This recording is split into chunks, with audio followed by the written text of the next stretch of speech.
Go.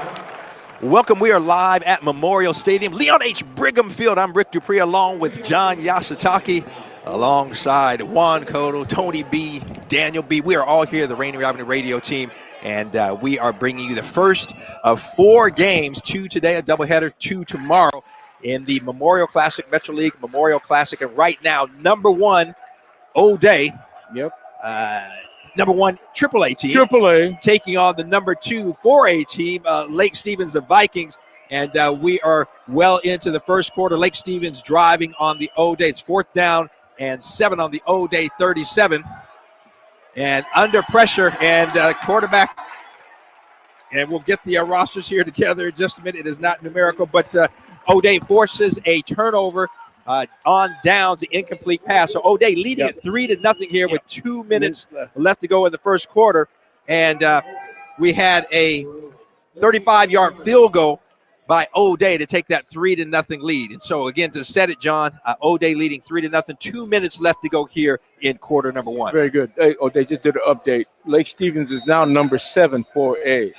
They got bumped down. They got bumped down. Number 7. Yeah. All right. Thank you for that update. So we have a nice crowd here. We're on the O'Day side, and as you can imagine, the Fighting Irish have a following. They will take over. The coach's son, John Kohler, is the quarterback, and the handoff straight up the middle, and just the dive. And that is the big guy, number 47, Georgios. Yep. They Kostakis, and Kostakis with a pickup of about 5, maybe 6 yards, John, out to the 43-yard line. Yep. Well, that very first play of the game, he gained about 60 yards, but it got called back. For holding. But again, they're exploring that off tackle. They're running they have pretty much a full house backfield, 2 split backs. Now they're in the I formation, so we'll see what happens here. Lake Stevens with the 4 down linemen, the pitch back, and that is sophomore Jason Brown. And Jason Brown cutting it up. Back. And good. He's going to be close to the first down. Yep. His forward progress. Let's see where they spot the ball, John. I think it is going to be a first down. Yep. Based on what the linesman is. Yeah, that's there. The 47-yard line. So with 1:17, clock is ticking. Left to play here in the first quarter. Now they're moving the ball back. So it's going to be just short. The front nose of the football, if you will, is about a half a yard away from the 47. So it will be 3rd and about a half a yard to go for the Fighting Irish. Split receiver split, 1 to the right, 1 to the left, split backfield. Split backs. Yep. And quarterback keeper. And Kohler found a nice little hole. If he'd have stayed on his feet, we got past the 50. Yeah, I think John Kohler was a little surprised he had no one there. No one was there. He kind of like I said, he had a number of yards to go. So, the game. First down for the O'Day Fighting Irish at their own 49-yard line. 45 seconds left to go here in quarter number 1. The Fighting Irish leading the Vikings of Lake Stevens 3-0. Well, it's nice to see that they got the play clocks on working this week. we talked about that last week, and I tell you what, if I was Coach Corey Sampson, Rainier Beach, I would have been in the referee's ear because 3 times the Vikings were called for a delay of game handoffs, and that is Brown. And tell you what, nice run. Jason Brown, as a freshman last year, this past spring was just impressive. And is picking up where he left off the left side there, and picks up about 6 yards to the Lake Stevens 45-yard line. So to be 2nd and 4 for the Fighting Irish. End of the first quarter there, Rick. Sounds good. This was one of the shorter first quarters that we've experienced in 2 weeks. At least our coverage here on Rainier Avenue Radio. Yes. But getting us some technical difficulties with power worked out. But we welcome all of our listeners, and keep it right here because immediately following will be game number 2. And so, again, this is the Metro League Memorial Classic, and just a real fine tradition, John, here at the Memorial Stadium. And this weekend, a host of games. So, again, this being the first, number 7 now in the 4A, Lake Stevens, number 1, O'Day. This will be followed by number 7, 1A team, Mount Baker, taking on number 6 in the AAA, Seattle Prep. And Prep, if you remember, had a great spring football season, if you will, or they I believe they won the Metro League. And so that was, I think, a bit of a surprise. But Seattle Prep, again, they will be here in game number 2. And then tomorrow we'll have a couple of games as well. John and I will be back here at 2 o'clock for Davis and number 15 Garfield, followed by single A 18th ranked team Nooksack Valley taking on number 19 Rainier Beach. No, it'll be Kelso. I'm sorry, they changed the schedule. The schedule update is Kelso tomorrow. Kelso and Nooksack Valley. Okay, Rainier Beach. And the long pass by O'Day. And O'Day actually you had two receivers in the same place. And a good defensive play by Lake Stevens to knock the ball down. The receivers for O'Day looking for a call, and that was Trace Blanks, I believe. And I apologize if I'm messing up some of the names here. We have a handwritten roster, so beginning of the season, some problems. Lake Stevens was not able to get an official roster, so we have a handwritten roster, and I believe number 4 is Trace Banks, if I'm not mistaken, if I'm reading this right. There had to be something wrong. 2 receivers 2 feet apart from each other in the same place. Yeah. So off the left side, that is Brown. Brown breaking a couple of tackles. Hard. He runs hard. Man, he got stopped. Yeah, Jason Brown, 5'9", 180, sophomore. Yep. He gets it done. He's going to pick up maybe a yard to the 44-yard line of Lake Stevens, so that'll make it 4th and 3. Fighting Irish need to get to the Vikings' 41-yard line. 41, I'm sorry. And, John, I get it. Coach Monty Kohler playing the percentages, and he's going to bring his punting unit out, it looks like. Yeah, he is. But in a situation like this, you are on the defensive side of the midfield. Oh, high snap. And the punter gets it. Good job of fielding. I tell you what, the punt. That was punter Sam Lipscomb.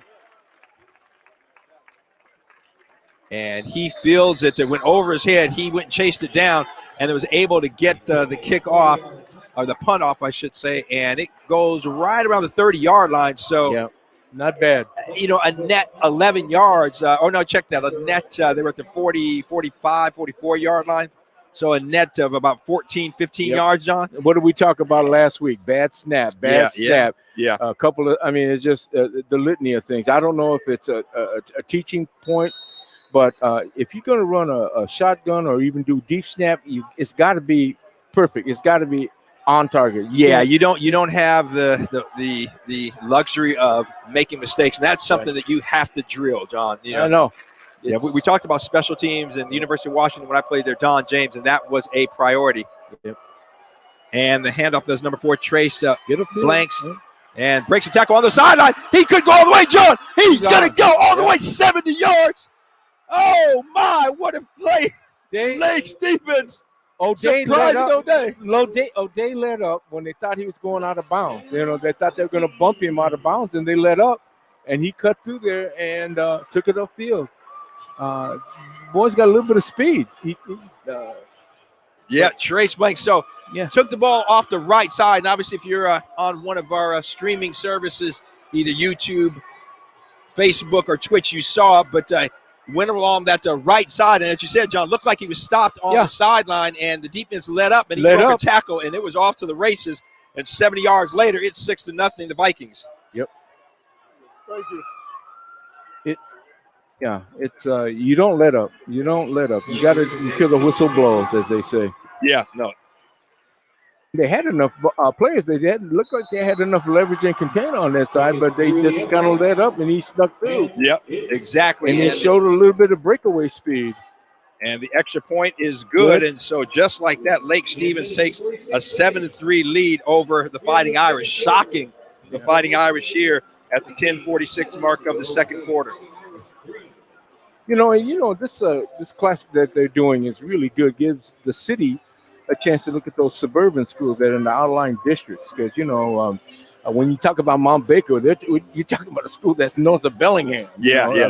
But Lake Stevens is also up north of northwest of Everett, northeast of Everett. So it's kind of like this is an opportunity for us city folks to see these schools in the suburbans and many of them are very highly ranked, as you mentioned in your overview of the teams. And so it's good. It's a good experience too. Yeah, and John, no doubt. These are schools that would not play normally, and you're mixing a single A or double A with triple A, and so it's certainly nice for those teams to be able to get an opportunity to play against one another.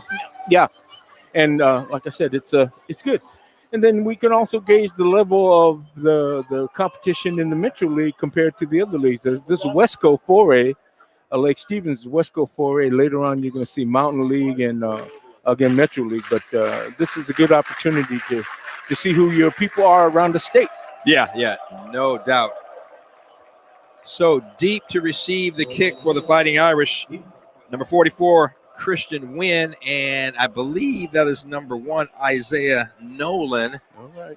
And it's going to be fielded clean by Wynn. Oh, watch Wynn breaks a tackle, breaks another. Oh, almost gets away. Got a back flag, Yeah, block in the back. He saw the guy.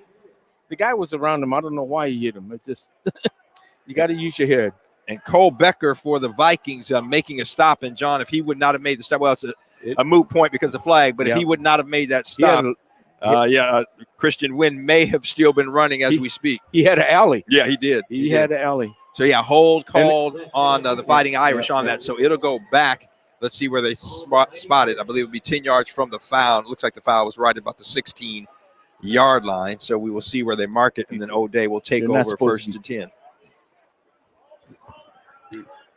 So, that is exactly what the officials do, and it looks like they're going to spot it on the 8-yard line. Yeah.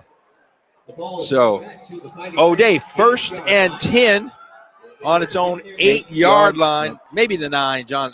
Yeah, it looks like it's more than 9, but either way, they got their back to the goal line. Yeah, they got a long way to go. And the handoff.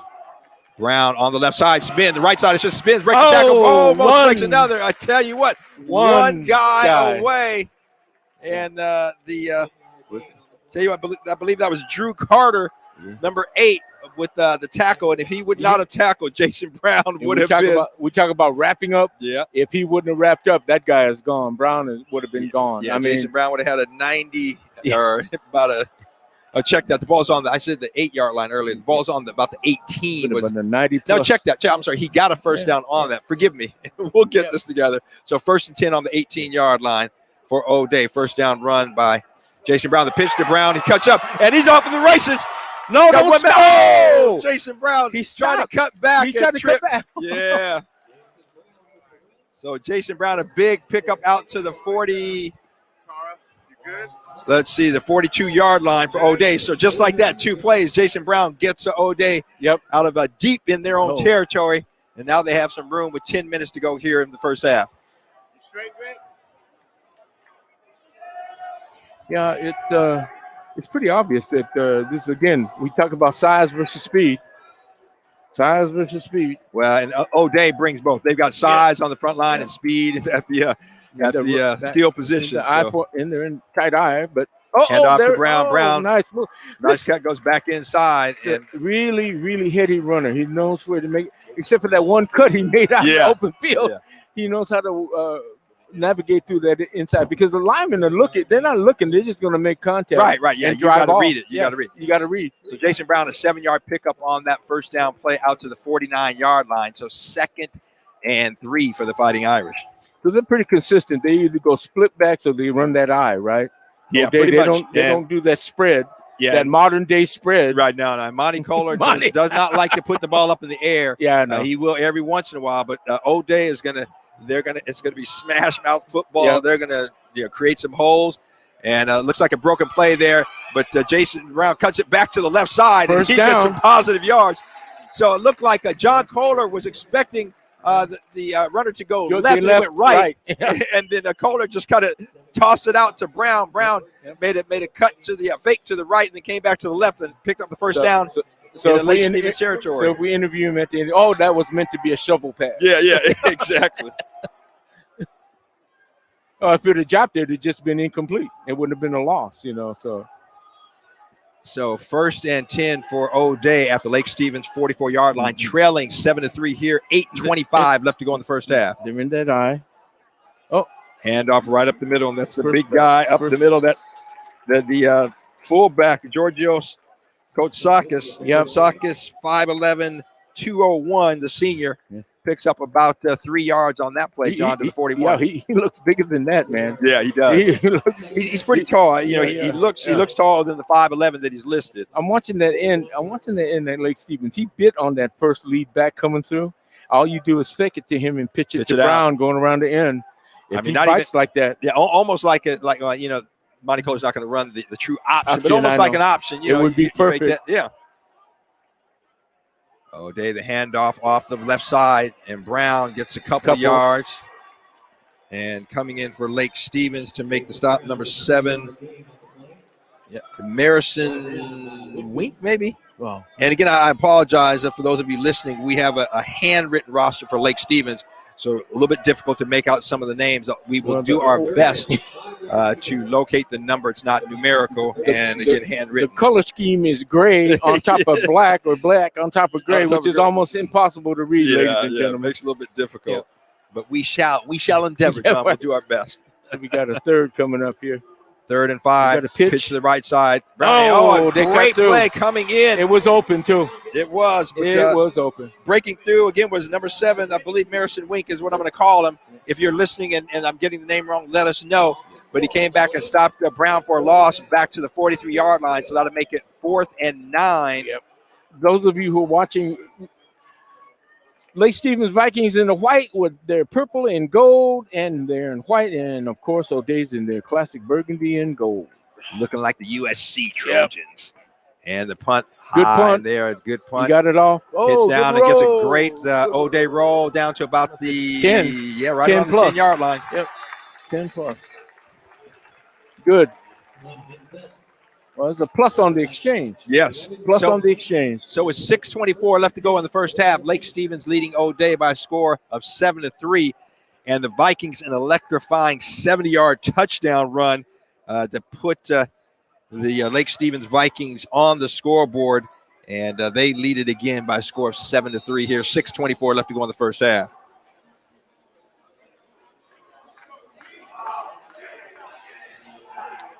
So Lake Stevens coming on to the field. Their offense, I should say. Yep, they're running a shotgun. Yep, single back, receiver or running back. And this is Blanks, who had the long touchdown run coming around and kind of a little, you might call it like a little end in motion, receiver in motion handoff, and he gets maybe a yard. I'll give him from the 12 to the 13. Yeah, we call that slide play. You had linemen to bump one guy and slide down the line and try to hook and bring him in. But no, O'Day did a good job. They recovered and forced him back in. Yeah, well, one of the keys on defense, you know, you've got to stay at home. You've got to force. You can't let guys get outside. So the quick little screen out to number 17, and that is a nice pickup for Lake Stevens. Still falls short. Jaden Lamar. Yep. And Lamar takes it out to they're going to give him a first down. Yep. John, I thought it was short. Well, I thought it was short, too. But across the 20, just short of the 21. Well, that was something new. They haven't shown that swing pass. Yeah, and the running back just coming out. Yep. The quick pass out to him, almost like a screen. Yep. Kind of trying to get him over in the flats. Quarterback is number 12, Grayson Marin. He's in the shotgun, and now he sends his now it's running empty, back into motion. Empty backfield, looking to his right. He's got a receiver in the pocket there, and that is. Oh, boy, they're moving the ball. They are short passes, and that was number 8, Drew Carter. Another first down for the Vikings. 5:11 left to go here in the first half. They lead it 7-3 over the top-ranked O'Day Fighting Irish. Well, what that was the linebacker didn't drop. I mean, O'Day's running a 4-4 with 3 deep. And I would have thought that one of the you got 4 linebackers spread across the field, that someone should have caught that underneath pass. That's an underneath pass. And what the receiver did is really found that gap in the zone. Exactly. And he was on the hash there. Yep. Yeah. So, again, got a guy looking deep to his right. Got a receiver and out of bounds. And same guy, Drew Carter. So, Marin to Carter, another first down. That was a well-run play. Yeah, it was. So Carter running that little out pattern coming across, and he was open. Monty, you're going to have to send somebody. You're going to have to do a little bit something to change up the tempo. You got to get some pressure. Yeah, you got to get some pressure on him. Yeah. So, again, single back for And if you motions out, it's an empty backfield. You got to get pressure on that guy. 3 receivers to the left and wide side of the field. And the handoff up there. And just tripped up. Good play. And that was a Jaden Lamar. They're going to give Lamar about 2 yards out to the 49-yard line. So 2nd and 8. 4:20 left to go here in quarter number 2. Again, Lake Stevens leading O'Day by a score of 7-3. Fighting Irish, John, trying to find defensively kind of something to slow this. And not that Lake Stevens' offense has been overwhelming, but they are moving the ball. They're moving it. Yeah. In motion, faking the handoff, and then the handoff to the running back. And again, that is Lamar. And Lamar across the midfield and down to about the O'Day 45. If they'd have been in the classic split back formation, that would have been a counter. Yeah. Because that's what it was. It was the counter coming back the other way. So they're going to spot it right at the 45. That's about 2 yards, maybe a yard and a half, 2 yards short. They got to get down to the 43. So that makes it 3rd and 2 for the Vikings on the O'Day 45-yard line. Rick Dupree along with John Yasutake. You're listening to our live coverage of Metro League high school football under the lights here at Memorial Stadium. Lake Stevens, the 7th-ranked team in the 4A division against number 1 ranked O'Day.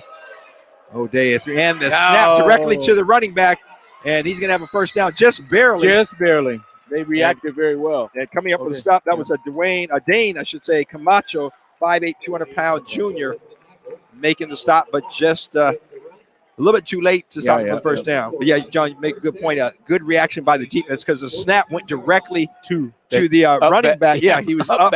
The quarterback was in the shotgun, but kind of a little trick play there. Well, they motioned across, and then they got it was a good play. Good play. Good reaction on O'Day. So the Vikings 1st and 10 on the O'Day 42-yard line. And faking the pitch out, and then good recovery. Yep. And that was a pass out to number 4, Trace Blanks. And Blanks, who had the 70-yard touchdown run, he is stopped for about a 2-yard gain to the 40.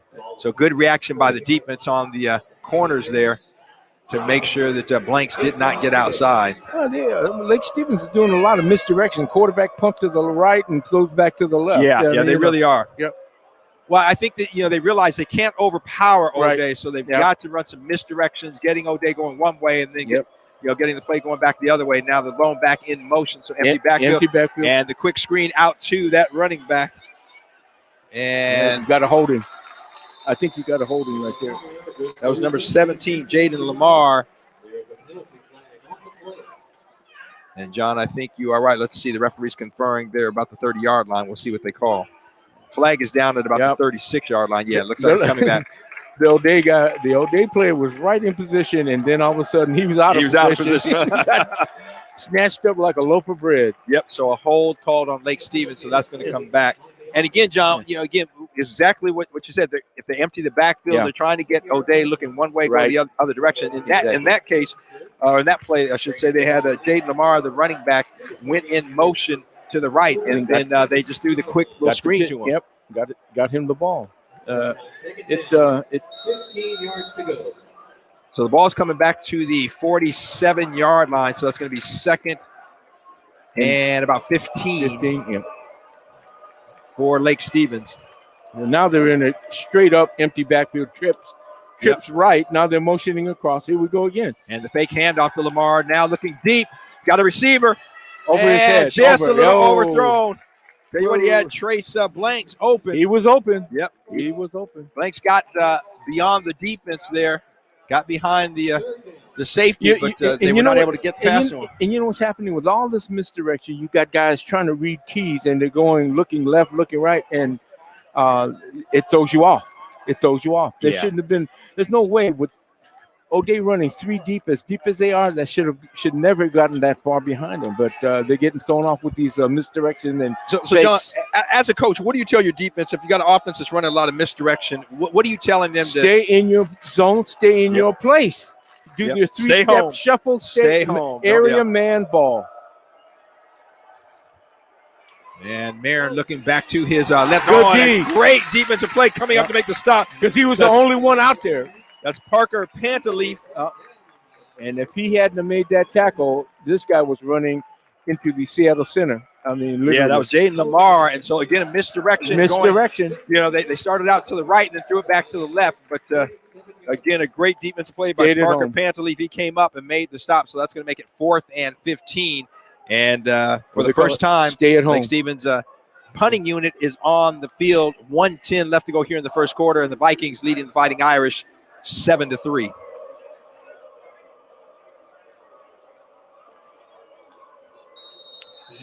And O'Day, nobody deep, really for the well. I mean, you can say that you got Joe Gallagher back there, not very deep, but he is the deep man, and so looks like a timeout. Well, it almost looks like they're looking at some kind of fake because O'Day didn't have anybody deep. Yeah. Gallagher wasn't deep, so it looks like O'Day was anticipating maybe some type of fake punt, and I think Lake Stevens may have been doing that. And okay, they're going to regroup because Lake Stevens called the timeout. Well, up to this point, Lake Stevens has tried every 4th down. Yeah, they have not punted up until this point. So the clock, the referee tells the booth to reset the clock to 58 seconds. It was down to 49. This game has gone by really fast compared to last week. Yeah, it really has. Light years ahead, man. So, again, to set the stage, Lake Stevens leading O'Day 7-3. 58 seconds left to play in the first half, and it is 4th and 15 for Lake Stevens on the O'Day 48-yard line.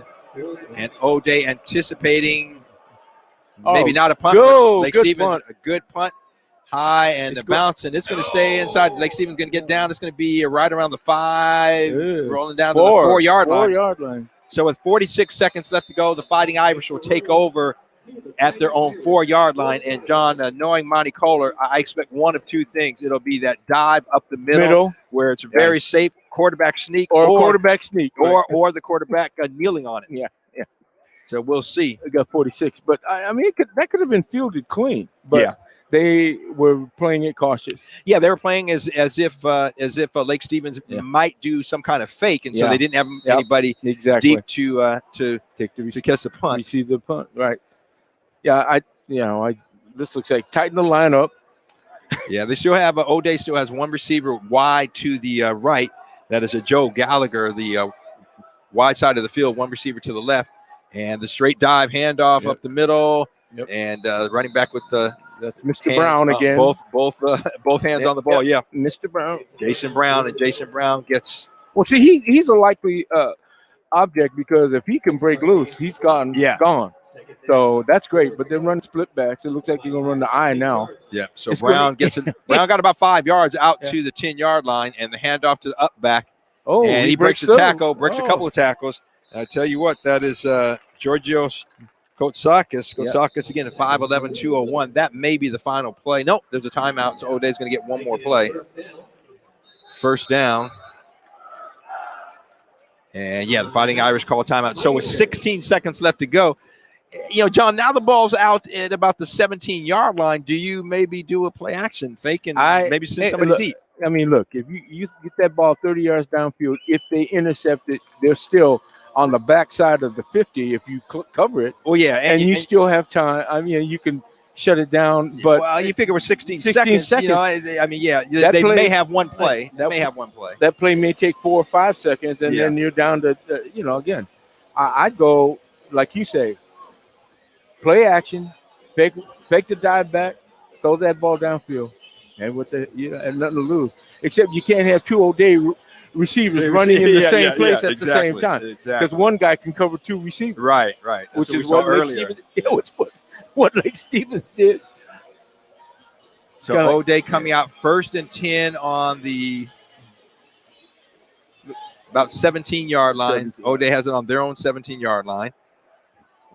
So you've got a receiver, Joe Gallagher, split wide to the right, single coverage, and there's no safety cheating over there. Now the defender's 10 yards off the ball, and they're going up in the air, but an out pattern to their left side, and just overthrown, and the receiver not able to get to it. And Kohler was looking for Well, this Sage Jackson. I'm not sure how to pronounce his first name, but Jackson. Okay. I'll call him Sage, Sejhe. Sage, I think. That sounds almost like it's French, but he has an arm strong enough to get downfield. Oh, yeah, no doubt, Kohler. Yeah. So that play only took us 3 seconds, so 13 seconds, 2nd and 10 for the Fighting Irish. I formation. It's going to be a pitch back to Jason Brown. Brown to the right side. Cut it back. Oh. He's got some room. Jason Brown, one man to beat. It's a foot race. Jason Brown, and knocked out about steal time on the clock, John, with 3 seconds. 3 seconds. So Jason Brown, again, the defenders had the angle on him, but Jason Brown all the way across midfield and knocked out at the 43-yard line.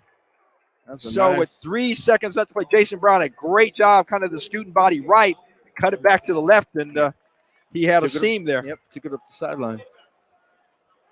So Jason Brown, I love what I see. Tough runner, makes good decisions. Yep. Doesn't have that breakaway speed. We haven't seen it yet, but that will be the one thing, that this young man is missing, but not much. Let me tell you, sophomore, and he is impressive. Breakaway speed is great, but if I'm moving the ball 10, 20 yards at a clip, I don't need anybody to break away. I just need somebody to carry the ball and run. Well, let me tell you something, John. Okay, I'm a different kind of offensive guy. I want give me the yards and the breakaway speed. Breakaway speed. If you get out there, ain't nobody better not be catching you. And the beautiful, wonderful Tara Davis. Oh, and look at this. Who typed this up? Oh my! Look at y'all, Tara. Let me tell you all. I just want you to know we have a handwritten photocopy of a roster. And Tara Davis from the school district athletic office typed it up, brings it to us. It's numerical. That's why I love you. Thank you, Tara. Tell you what. Could you tap it a little larger for us older guys? So, I mean, I can't. Fortunately, she can't hear Mr. Yasutake there because she come over here and smack him. She heard him. The mask is off. I'm coming after you, though. Thank you, Tara. Appreciate you. All right, so. Now, Monty, I would spread. I would take every eligible receiver, put them on the line. Don't do a I formation. Don't. So he's got 2 receivers to the right, and Kohler's looking to his right. He's going deep. And there's some contact. Listen, there may be a flag. No. Yeah, there was some contact there. And the fans up here saying, and Kohler running all the way down saying, wait a minute, the guy bumped my receiver. So Kohler's looking for Joe Gallagher. And Lake Stevens defense had 3 guys back there. So they, again, like you said, John, they loaded to one side, and it was obvious. So that will do it for the first half of play here in game number 1 of the Memorial Classic. Lake Stevens, the Vikings, leading the Fighting Irish of O'Dea 7-3. And I believe we are going to throw it. Are we going to throw it to Daniel for some scores and updates on what is going on around the city? And then John and I will be back for half number 2 right here on Rainier Avenue Radio. Daniel? Yes, thank you there, Rick. Here live at Memorial Stadium for the Memorial Classic. Game number 1 is in play with Lake Stevens leading O'Dea 7-3. Number 2 squad on max preps for 4A, Lake Stevens, and is leading the number 1 squad for 3A, O'Dea. It's the first of 3 games here on Rainier Avenue Radio. Following this game, right after its conclusion, we will be covering Mount Baker versus Seattle Prep, number 6 Seattle Prep. And you can catch that one at 7:45 or after this game concludes. We will also tomorrow be here at Memorial Stadium for game 3, and that's Garfield, who just moved into the top 20 for 3A. That'll be at 2 p.m. They'll be taking on 1A squad AC Davis, coming from the Tri-Cities area. So that'll be at 2 p.m. tomorrow. And Memorial Classic is in play right now on Rainier Avenue Radio. Also in play, some scores from the top 20. If you have a mountain in your title, you are whooping your opponents like they owe you money, including Auburn Mountain View and Mountain View, both with blowout wins so far this year. Auburn Mountain View blew out Decatur, left them off the field 57-7 yesterday. And Mountain View currently at the half is already making Wenatchee wish they didn't play the game. 44-7 at the half, number 8 Mountain View. Looks like 7 and 8 are both going to be grabbing a win here in week 3. Also in action in the top 20, Bellevue is playing against number 13 Lincoln. That kicks off at 7 p.m. Number 2 Bellevue against number 13 Lincoln. Excited to see how this one's going to work out. And Yelm will be playing against Timberline. Number 4 Yelm against Timberline. Also, Spanaway Lake will kick off its season here at 7 when they play against Silas at the number 5 spot. And we're going to have more from your top 20 and tell you about what Metro teams are playing. But right now, we got to show some love to Public Health, Seattle King County, and they have an important message about lead poisoning prevention. Good afternoon, Abdi and Moya. Hello. How are you? Good. All right. So I understand you have some questions about lead. Yes, we've been learning more and more about lead on children, how harmful it is. We just want to learn the important effects of lead on children and how we can prevent lead exposure at home. Very good questions and very important topics that we should definitely learn more about, particularly with lead poisoning and lead exposure. Lead poisoning occurs when lead builds up in the body, often over months or years. Even small amounts of lead can cause serious health problems. Children younger than 6 years are especially vulnerable to lead poisoning, which can severely affect mental and physical development. At very high levels, lead poisoning can be fatal. Initially, lead poisoning can be hard to detect. Even people who seem healthy can have high blood levels of lead. Signs and symptoms usually don't appear until dangerous amounts have accumulated. Signs and symptoms of lead poisoning in children include developmental delay, learning difficulties, irritability, loss of appetite, weight loss, sluggishness and fatigue, abdominal pain, vomiting, constipation, hearing loss, seizures, eating things such as paint chips that are not food. Lead poisoning can be prevented and avoided by keep children away from peeling paint and broken plastic. Be careful with your hobbies. Some crafts call for use of paint, glaze, and solder. Many of these may contain lead. Learn more about possible lead dangers while working on hobby. Don't bring lead home with you from work. People who work at construction, plumbing, painting, auto repair, and certain other jobs can be exposed to lead. Learn more about possible lead dangers while working on construction sites. Do you have any other questions? No, thank you, doctor. Thank you, doctor. Are you very welcome, and thank you for this great questions you had today, and be sure to share with others what you have learned. Lastly, it's very important that you are following up with your doctor to make sure your child is receiving regular lead testing. If you have questions or concerns about possible lead exposure and to see what services may be available to your family, visit www.kingcounty.gov/lead.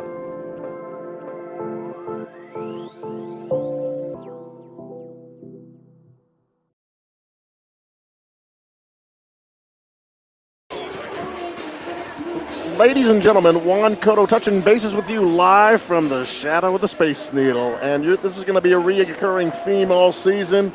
It is great to be back playing football outside in a community. Two communities, the O'Day Fighting Irish, the Catholic school from up on First Hill here in Seattle, and Lake Stevens. They traveled well. Got a lot of fans sitting over on the opposite side, the south side, and they're witnessing a really, really good football game. So glad to be back and playing football and a sense of normalcy following what continues to be this ongoing human condition with the pandemic. We knew coming in it was going to be two distinct styles of football. The Lake Stevens with their spread offense. Any team that is ranked as high as Lake Stevens and O'Day are, they're going to play great defense. It was going to be interesting to see how Lake Stevens would face O'Day, who runs downhill, obviously, in the I formation offense. Monty Kohler's been doing the same thing, lining up big guys up front, lining up a fullback and blowing people off the line of scrimmage. And so far, Lake Stevens has withstood the test. They had an early drive and settled for a field goal in the first quarter. Lake Stevens broke away with a long touchdown run. And other than that, it has been a defensive battle. It'll be interesting to see the adjustments they make at halftime. Lake Stevens has been able to move the ball consistently, but their drives are stalled. O'Day has, outside of the first drive, has struggled a little bit moving the football, has not been able to get the running game going. Jason Brown, the very, very talented sophomore, has been bottled up. Lake Stevens has done a nice job. A couple of runs from him, but other than that, nothing that has really got the ball down deep into the territory. So it'll be interesting to see what Monty Kohler does to try to spring Brown. Also be very, very interesting to see what Lake Stevens does to see if they can pursue opportunities within that 4-4 defense that O'Day has been playing for years. They hit a couple of seam routes, and they've hit a couple of balls inside the linebackers in the intermediate area. And we'll see if they continue to do that, if they'll try to run the football. So, Mr. Cotto. Yes, sir. Welcome back, man. It's good to be back. Just saying that it's just great to see people. It's great to be a part of the community, and just good to see people out enjoying life again, Tony. Well, you talked about Brown being bottled up. How many opportunities do you think that this O'Day team had to be scouted by Lake Stevens, because they seem to be in the right place at the right time, and they seem familiar with what O'Day wants to do? O'Day, obviously, with the option, it's not a true option because Monty doesn't run a lot of option, but it is assignment football, and Lake Stevens is playing their gaps well, they're playing their assignments well, and they're getting helmets to Jason Brown, and that's the key. You're listening to Rainier Avenue Radio World, our broadcast of high school football, Metro League, the Memorial Classic. And boy, we've got a lot of things going on at the radio station, but good to be back here under the lights, Mr. Cotto. And it is, and Tony, old school Earth, Wind, and Fire still sounds good 40 years later. Let's groove tonight and just listen to the sounds in the background. It's a party going on over here at Memorial Stadium.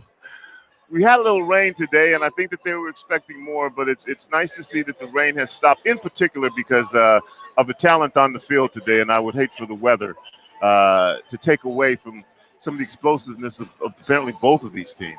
Both of these teams have some exciting athletes. The quarterback for Lake Stevens, haven't got a grasp of his name yet, but he's been able to show that he can throw the football, and certainly their receivers are as good as advertised. Run very disciplined routes. They find little spots, they hide, and they catch footballs. And in high school football, that's a big deal. So both teams very well coached, as you can tell. Be a very exciting second half. Coming up next, I believe we've got Seattle Prep and Mount Baker. And then tomorrow, of course, all the way from Yakima, AC Davis will be taking on the Garfield Bulldogs. It's really exciting to see this Metro League tournament, or the Classic, as we call it. And Tony bringing teams from different parts of the state to come in and play the Metro League schools. Mount Baker, a small but formidable 1A opponent, and they're going to come out and give Seattle Prep a good ball game tonight. Haven't had a chance to see Seattle Prep this year. We know that they're bringing a lot of people back, and I think they took some folks by surprise last year. And a very young, talented man in the quarterback position, as we know. He's a good basketball player, good football player, great quarterback, and he keeps them in a lot of football games. Keeps a lot of plays alive, Tony, and remember that tremendous upset over O'Day last year. So they'll be formidable, I'm sure. I have not had an opportunity to see Garfield this year, Mr. Cotto. Do you have anything you can tell us about the Garfield Bulldog team this year? I know they went over and played an extremely good game against Bainbridge Island 2 weeks ago, and Garfield came out last year, kind of a surprise team in the Metro League during the spring season. But they'll come back. They've got big wide receivers, as you know, and they're a very physical outfit and extremely well coached. Once again, Garfield's got some things where they've gone through some growing pains, but that program's turned around. They're getting kids into the program. They've built a really good team, and they'll be solid tonight, I'm sure. Or I'm sorry, tomorrow. You know what? I'm going to ask Duke.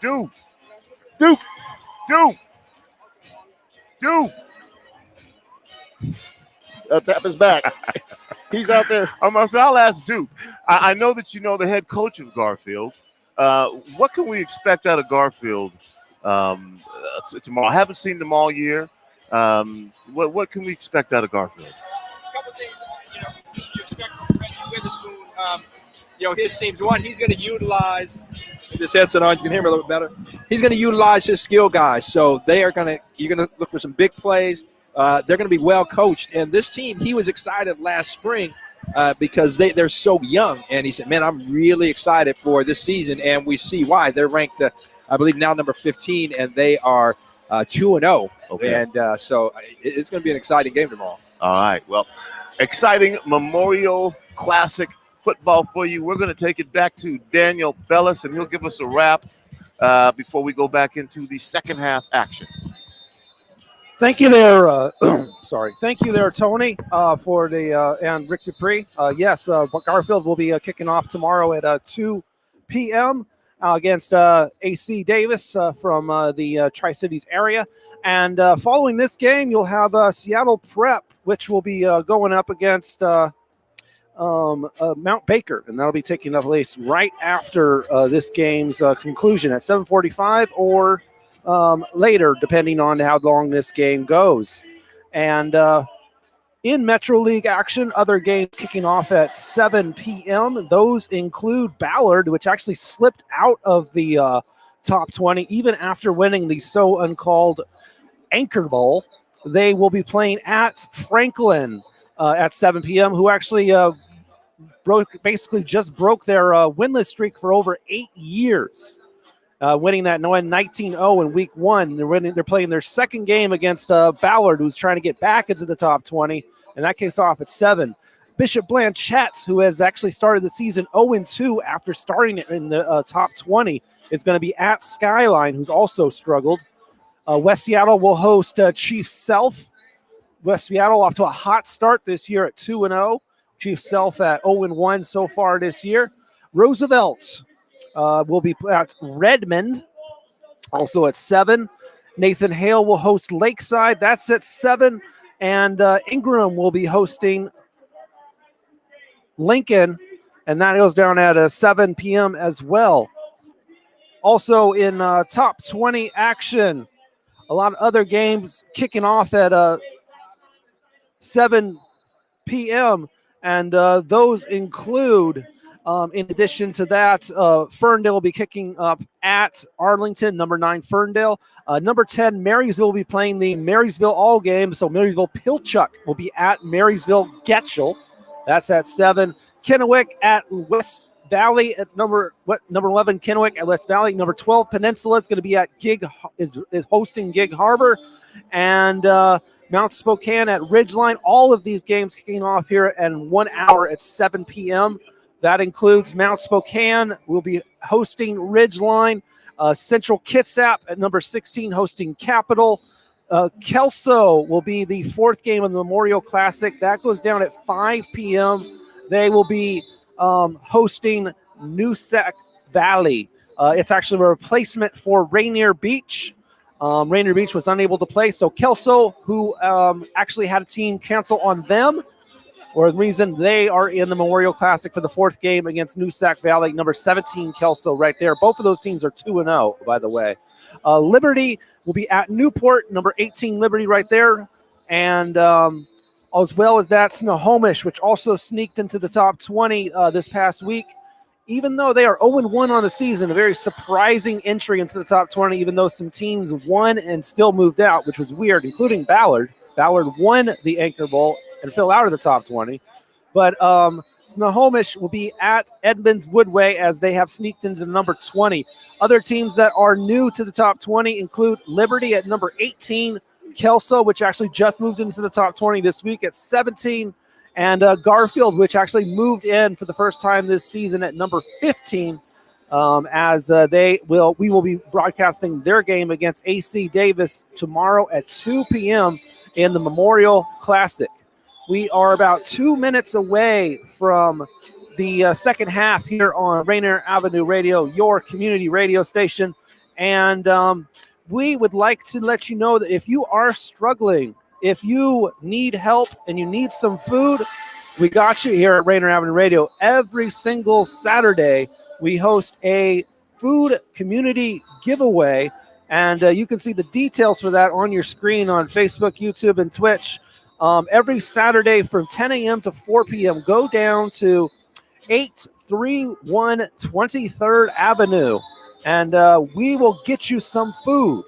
So just there's lots of there's meats, there's veggies, there's prepackaged items, all different types of styles and tastes and diets. We got you covered. Go down. If you need a little bit of help, doesn't matter how you're doing, just go down. We will not ask any questions. A community food giveaway every Saturday, 10 a.m. to 4 p.m. right here on our station, Rainier Avenue Radio, brought to you by God Is and the folks of Clean Greens Living. You can check it out on Saturdays right there on Rainier Avenue Radio. We are less than a minute away from your second half. And Rick Dupree is ready to go. Is Juan Yositaki ready to go? Thank you for all those updates. And again, letting people know, John will go back over the Memorial Classic schedule in just a minute so our fans can listen to it, watch it on, as you said, Daniel, either YouTube, Facebook, or Twitch. Just go to Rainier Avenue Radio, and those are our streaming platforms. And great. And Daniel, thank you for sharing that every Saturday for those of you that need some groceries, need some food.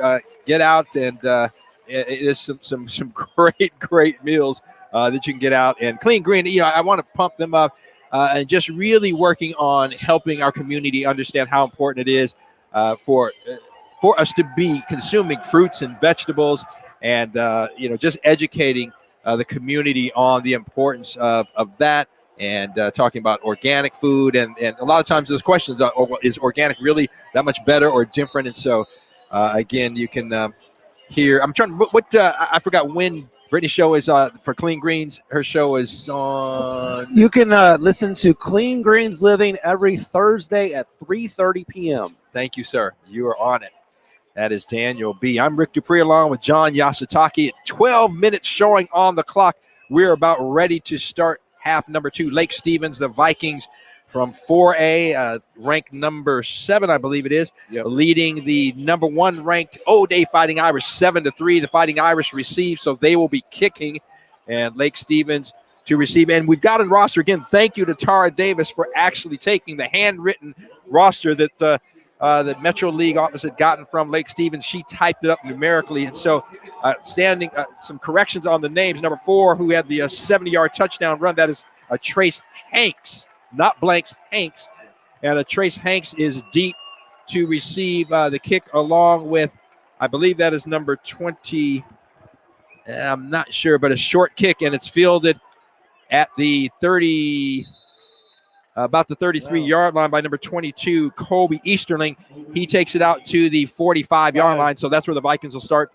First to 10 here to start the second half. Rick, good call, Rick. It looks like O'Day must have cloned a bunch of players over the halftime, because their squad has increased by at least twofold. Man, so it looks like it's a JV that Monty brought out. It looks like it. So. Yeah. Well, and Monty Kohler, a master of, you talk about the psychological game, just right. Looking across the field, seeing all those guys, it's like, whoa, what's going on here? Yeah, because we see Lake Stevens, it's probably 27, 30 kids. O'Day's got about maybe 40 kids or 50 kids, something like that. Oh, yeah, on the sideline there. Yeah. So the fake, the handoff, and quarterback Mirren looking deep. He's got a receiver, and that is Drew Carter. Carter makes the catch. Oh. And down at about the 10, they're going to say maybe the 12-yard line. Oh, my. Let me tell you something. Grayson Mirren. Now, Drew Carter, he got behind the O'Day defense.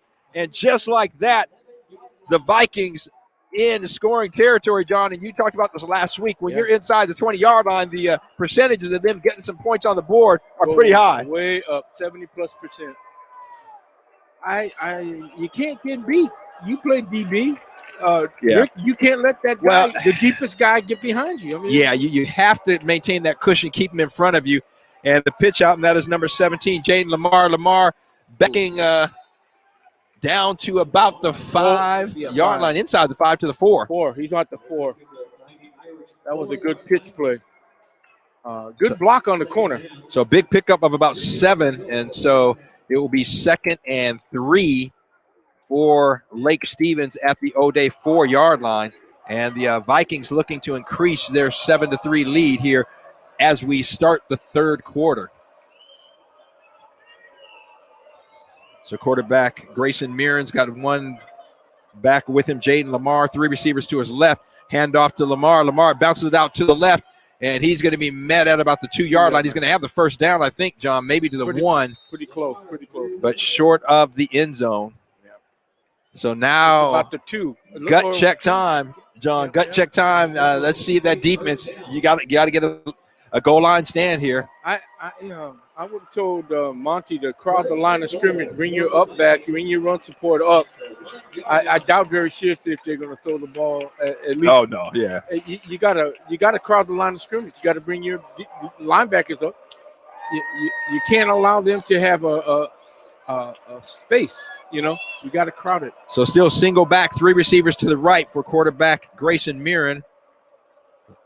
Mirren hands it off and inside and waiting for the call. And one referee comes in. He's got the hands up. Touchdown. Yep.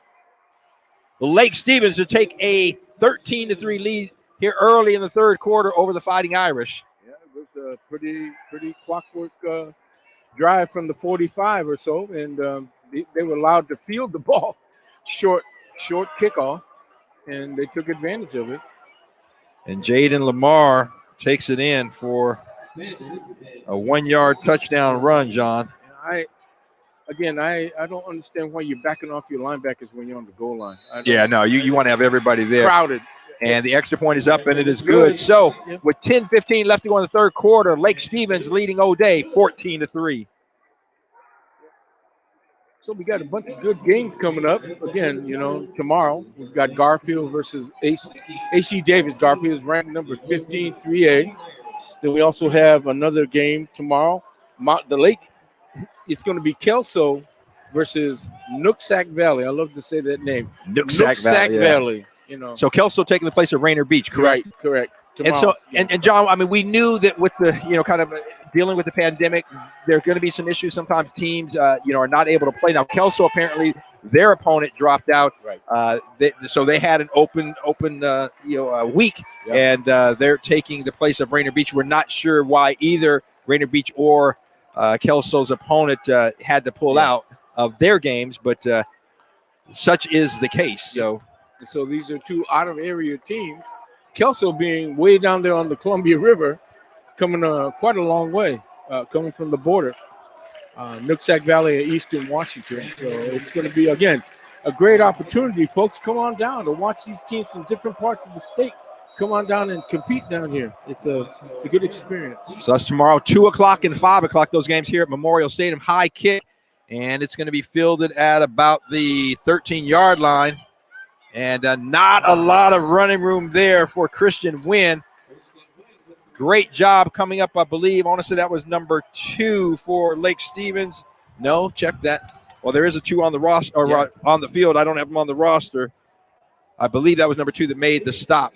Nevertheless, O'Day will take over 1st and 10 on its own 20-yard line, trailing 14-3, 10-11 left to go here in the third quarter. So, John, a team like O'Day that likes to keep the ball on the ground, a lot of time left in the ball game, but you're trailing by 11 points. Any change in the game plan, or do you stick with the game plan at this point? You're moving the ball. Look at that. They gained about 8 yards on that run. Jason Brown off the right side. Yeah, but, again, you can't – the only time they've had problems is when they tried to throw the ball. They did make that one pass, but everything else has been – thumbs down. So you go with what you know. The only other thing is if Lake Stevens gets another score on the board, you're running out of time. If that's what you do, because O'Day is a running team. Right. Well, like you said, they picked up Jason Brown 9 yards on that first down carry. 9:30 left to go in the third quarter, so there's plenty of time. But you've got to get a drive. You got to get some points on the board. And Brown on the left side, he's going to get the first down, but not a lot more across the 30-yard line. And good pursuit by several Vikings to make the stop. But, again, ball spotted on the 31-yard line. That'll be a first down. Yeah, and that's good. And strategy goes like this. We're running the ball. We're pretty successful. We're tightening our formation. let them make the change on us, and then we throw the ball, run a play action. When they start committing to stopping the run, then that's when we do the play action and throw the ball out there. Well, and senior John Kohler's shown he's got a live arm. He can get it down the field. Yeah, he can get it down the field.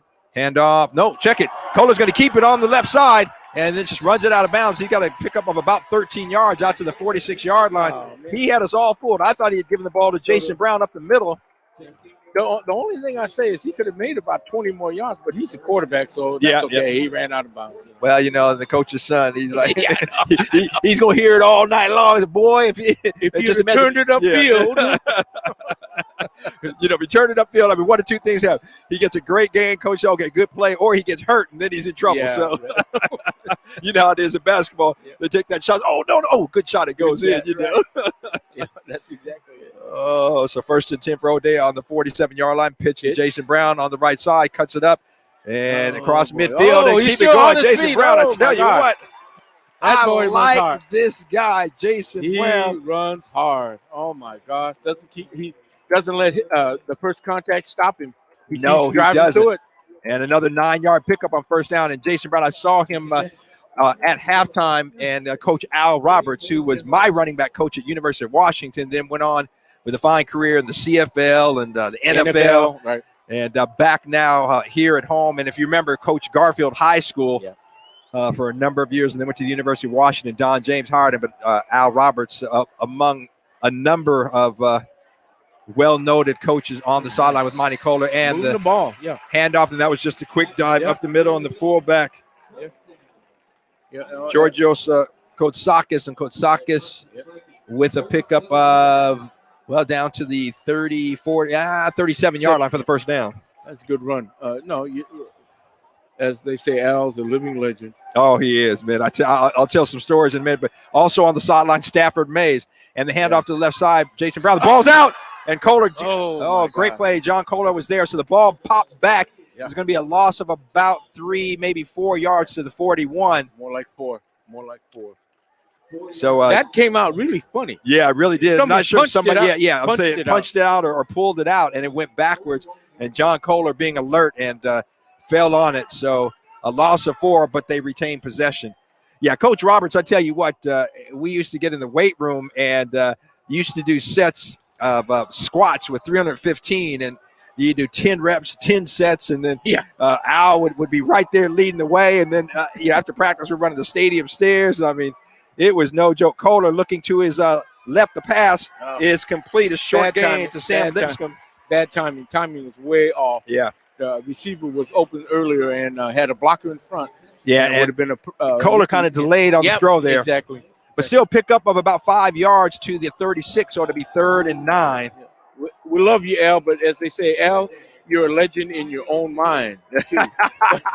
Hey, I ain't going to tell him that because at 70, whatever he is, I'm still afraid of him. He still whooped my behind. Oh, Al's tough. We used to battle. Yeah. Al and I. Good guy. Yeah, it really is. And the draw to Jason Brown. Breaks one tackle. If he gets out. And, he's going to be stopped. And a good tackle coming up. I tell you what, that was a first down saving tackle by Drew Carter. Yep. So down to the 33-yard line, John. That's going to make it 4th and a long 5, maybe 6 to go for the first down. Looks like he took that hit full blast on his shin or his knee, something, because he's limping a little bit. But that's Jason Brown, that is. But he's staying in the ball game. Yep. So John Kohler got to play from the sideline, and they're going to go for it. And as they should, ball's on the 33-yard line. So even if they don't get it. So Kohler, and the fake the pitch, he's got a couple receivers, throws it up. Oh, and his receivers stopped. Miscommunication there. So I think Kohler was expecting him to run a fly pattern. That's what it looked like. And the receiver broke it off, and Kohler released it. So that was a miscommunication between Lipscomb and Kohler. So that will be a turnover on downs. Well, you had the receiver on the far side run a deep post. So that was Joe Gallagher. Yeah. And again, just a miscommunication, and again, turnover on down. So Lake Stevens will take over 1st and 10 on its own 33-yard line. 5:49 left to go in the third quarter. Lake Stevens leading O'Day by a score of 14 to 3. Forgive me. Yeah, O'Day receiver ran a deep post. The other one ran almost just an up. It looked like a climb and up. And, they were both open. I can say that much. Yeah, and even as Lipscomb broke off the pattern, if Kohler would have known that and got the ball there, it probably would have been a complete for the first down. But again, it was a timing thing. He was expecting him to go deep. Yeah, exactly.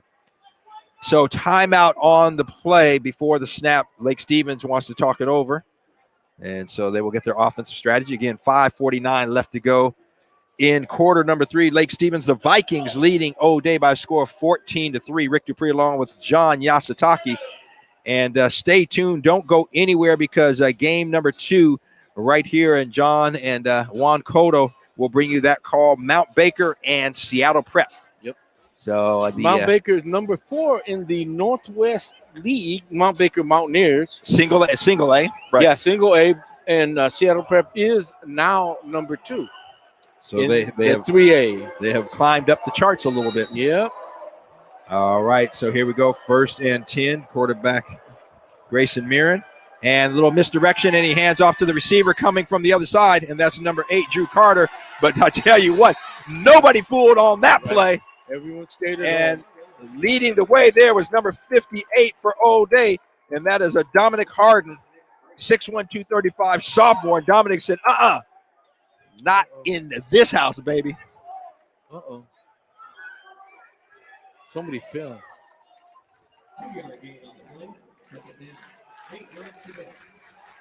So 2nd and 8. We have a little bit of a distraction here, folks. And Mirren, the pass, he's got a receiver again deep, and he's open. And it goes through his hands. John, you got to catch the ball. And Trace Hanks, again, Lake Stevens getting beyond the defense, and they are getting behind O'Day's safeties. But I tell you what, incomplete pass. Yep. Like I said, three things happened on the pass. 2 of them bad, incomplete or interception. So that's going to make it, I believe, 4th down. No, check it, 3rd down. 3rd and 8 to go on the 35-yard line for Lake Stevens. We're having a formation problem here. Yeah. So Mirren looking to the short side of the field. He's got a big rush, and it's a screen, and they got to sit up. And he's got some room, but a flag on the play. I think there's a hold. Another flag, and it's off to the races. Well, it's not ineligible because of behind the line of scrimmage. But, it's and that was Jaden Lamar and a beautifully run screen, but a couple of flags, and I think this is going to come back, John. Yeah. A hold. It looks like a hold there. Yeah, because the flag right around the line of scrimmage on this side of the field, the near side where we are. Right. So we will wait to see what the call is. Again, if you're just tuning in, you are listening to Rainier Avenue Radio's live coverage of prep football Friday night under the lights. And we've got Friday and Saturday, Friday night and then Saturday afternoon. And that is all going on right here at Memorial Stadium. And the referee's conferring, so we'll see what the call is. But it is 4:48 left to go in the 3rd quarter, with Lake Stevens leading O'Day by a score of 14-3. Yeah, this play is going to come back. Yeah. And holding, like I said, I thought it was. Yep. So this looks like the spot of the foul was about the 37-yard line, which is right around the line of scrimmage, which was the 35. And so it's so rare that a holding call is in the place of right where the runner is, almost always behind the play or ahead of the play, never at the point of attack. So really, it's like unnecessary. Because it really, but again, you got to call it, but it really is inconsequential. It's not making a difference in the play a lot of the times. Yep. Now, as you go up a level, especially to the NFL level, now it's at the spot of where it makes a big difference in every play. But okay, so the hold is declined, but there was also, I believe, an ineligible receiver downfield, and that penalty is taken because it takes you back from the pass, and I believe lost it down, isn't it? Or if it's a lost it down, I believe. Well, let's see it. But it should show with the box. We'll see the box is still showing 3rd down, so we'll see.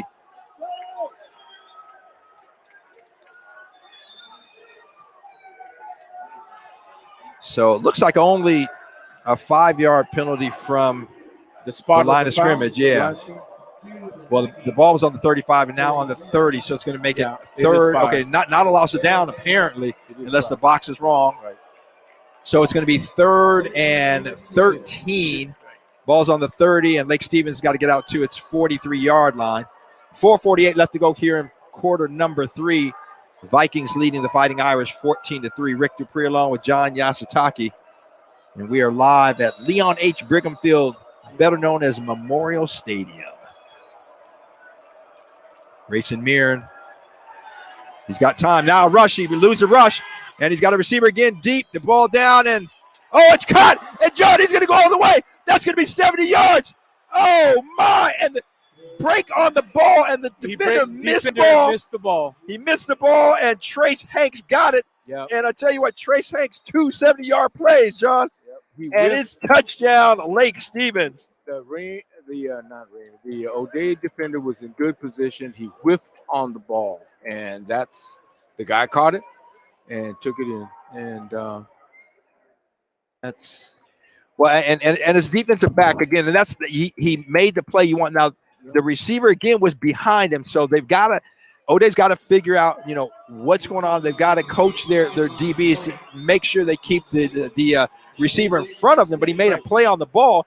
And if you make a play on the ball, you got to make the play. You got to make the play. And he just missed it. He just missed it. Usually when that happens, when you whip on the ball like that, the receiver loses eye contact with the ball, and that gets in his way, so he can't make the catch. But that guy caught it. Yeah, Trace Hanks wasn't distracted on that interception try. And you know what I'm talking about. You play receiver, so right. Guy gets his hand in there or something, it just throws you off. Well, it was a well thrown pass and went right into the breadbasket there, and Hanks pulled it in. Yep. The extra point is blocked. It's going to be no good. So that's going to make it 20-3 here, John. And now you get to a point where, we talked about this earlier. After the last score, there was over 10 minutes left. O'Day driving, a couple of first down plays with 9 yards. You say, okay, you're going to run it, get the, take your time, get some points on the board. But now you don't get some points on the board, you give up another touchdown, and it becomes more critical. 4:36 left to go in the third quarter. Still plenty of time to play, but you're going to have to change it up a little bit. Yeah, exactly. That 3 yards in a cloud of turf ain't going to work. No, sir, it's not. She fell down.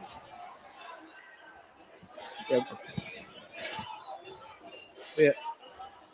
We have a little bit of a distraction here, folks. Yeah, we got a good crowd here. I don't know if there's a crowd limit. I thought I had heard 500, but there's more than 500 people here, I think, on this side alone. And Lake Stevens has got a decent crowd. But again, Memorial Stadium is awfully large, and so people are not in the student section, but most of the people kind of you can space it out fairly well. But a little distraction to the left of us, someone was going down the stairs, and I kind of saw the corner of my eye, John, and it looks like someone fell, and so quite a ways down. And so waiting for the medics to get here, and we hope that she is okay. Again, I saw a lot of commotion and people running downstairs quickly, but someone tripped and fell. Meanwhile, here the kick is deep, up and fielded at the 4-yard line by O'Day, and he is going to be dropped just inside the 15-yard line. I believe that was number 41, Sir Keenan Hart. So Sir Keenan Hart takes it out, and they're going to spot it. Check it as forward progress. They're going to say the 17-yard line. So O'Day trailing 20-3, 4:31 left to go in the third quarter, will take over 1st and 10 on their own 17-yard line.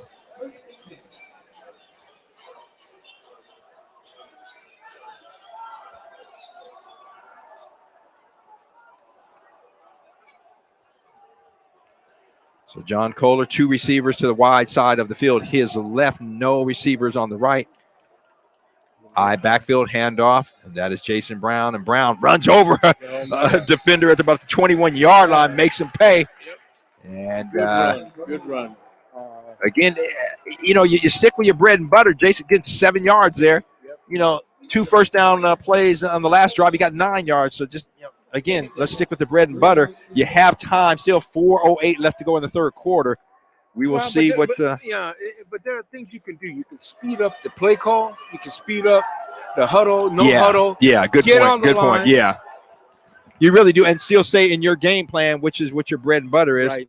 Hand off to Brown again on the left side. Breaks a tackle and almost gets past another one. Again, that's been about 3 or 4 times now. He's had one guy to beat and just has not been able to do it. But, again, a nice gain and first down out to the 31-yard line. First down for the O'Day Fighting Irish. They got to get something out of this drive. It's obvious. Time is not on their side. You got to mix it up right now. You got to have them back off a little bit because that'll help you run. Yeah, that's a really good point. Yep, and so Kohler looking to his right. He's got a receiver, and it's going to be brought in, caught by Tucker Ashcraft. Oh, and a personal foul. Late flag, yeah, on the sideline there. So Ashcraft went up and got it. Ashcraft stands 6'5", 217, John, a junior. And that's the kind of receiver you like as a quarterback. You just throw it up and get it to him. So the first down, and then in addition, there is going to be, as John said, a personal foul, I think a hit. Out of bounds, a late hit there. And that's one thing, John, you know, it's hard as a defensive player. I mean, you know, your emotions, your adrenaline's running, but you got to know where that sideline is. You got to back off. And you got to know when the quarterback releases the ball. If you hit him in the head or shoulder area, you're going to get called. Yeah, and I do like the fact, I mean, you look at some of the rule change. You can't lead with the helmet. Yep. You have to use the shoulders. You can't hit that head and shoulder. Right, yeah, you can't hit in that head area. You got to be below the shoulders. Yep. So all of those, done to protect the players at every level. That's important. O'Day, 1st and 10 on the Lake Stevens 40-yard line. And the handoff right up direct the middle. Oh, nice run. That dive to the fullback, Georges. Coach Sakis, 5'11", 201-pound senior, and takes it down to the 33-yard line, a gain of about 8 yards. Now you got Lake Stevens guessing. Yep, now a gain of 7 yards. Now's the time to probably throw a pass in here because you've got only 3 or 4 yards to go. You've got a single coverage here on the outside and a height disadvantage. And option, and Kohler decides to keep it. He gets the first down and then just slides down.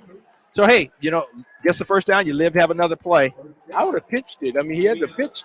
The guy was right behind him. Yeah, he was. But Kohler opted to just slide down. And so first down at the 30-yard line for the Fighting Irish. 2:44 left to go in the third quarter, trailing 20-3 to Lake Stevens. The Vikings coming into Memorial Stadium and putting it to O'Day so far. There it is. Nice run. Oh, my God. The dive right up the middle. Again, that's Coach Sakis. About a 4-yard gain. Good hole.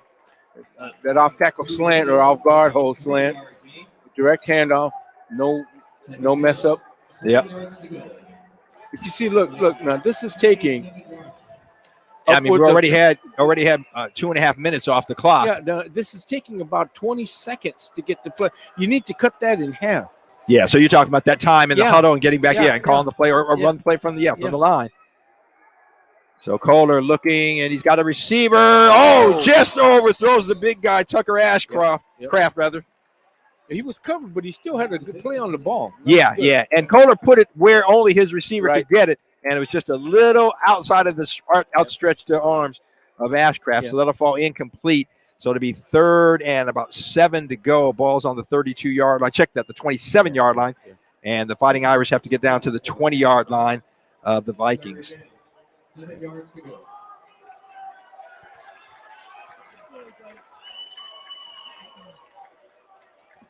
So Kohler with 2 receivers to the right, tight end to his left, double 2 backs in the backfield, handoff to Brown. And Brown taking his time, being patient.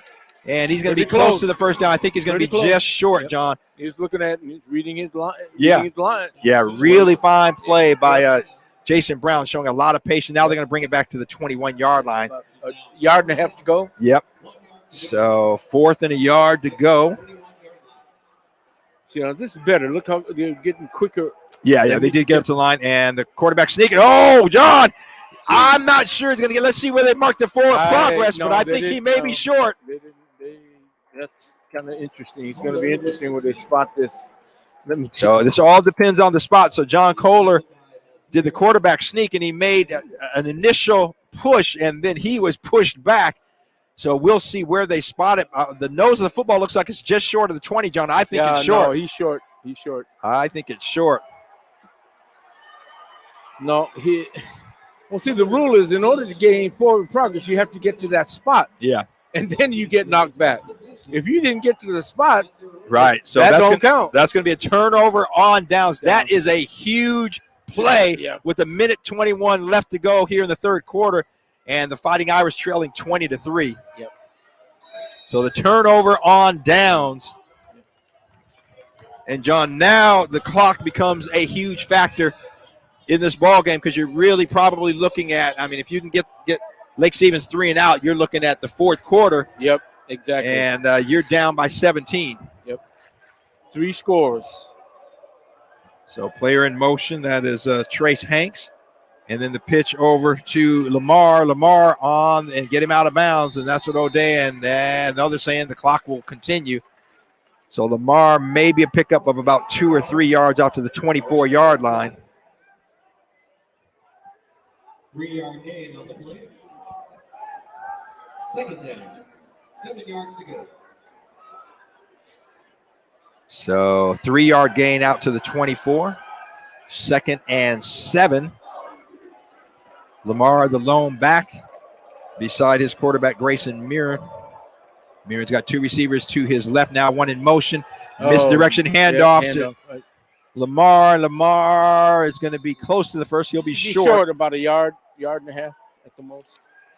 So that's going to make it 3rd down. The ball's just shy of the 30-yard line. And again, I want to remind you, if you're listening but not watching, you can watch the stream. Go to Rainier Avenue Radio, either our Facebook page, YouTube, or Twitch. And that's going to do it, John, for the third quarter. And Lake Stevens very wisely letting the clock run out, taking their time. So with 3 frames down, Lake Stevens leading O'Day 20-3. And when we come back for the fourth quarter, Lake Stevens will have a 3rd and short, about a yard to go, ball on the 29-yard line. I'm going to throw it to Daniel B. for some updates on scores and more of what's going on not only today but all weekend right here on Rainier Avenue Radio. Thank you there, Rick. And over in number 8 Mountain View, as they end the third quarter, it's getting ugly now. They got the mercy rule going on where they just keep running the clock. And unfortunately, the only time they're stopping the clock is injury timeouts for their opponent, Wenatchee. It's now 58-7. As Wenatchee just wants this game to end like right now against number 8 Mountain View as they continue to roll over Wenatchee. Yesterday, Mount Irvin Mountain View pitched a blowout to Decatur, 57-7, as Decatur has struggled earlier this year. A friend of mine actually is an assistant coach at Decatur, and he has said, we have got to get better, and you definitely have to get better when you get blown out 57-7.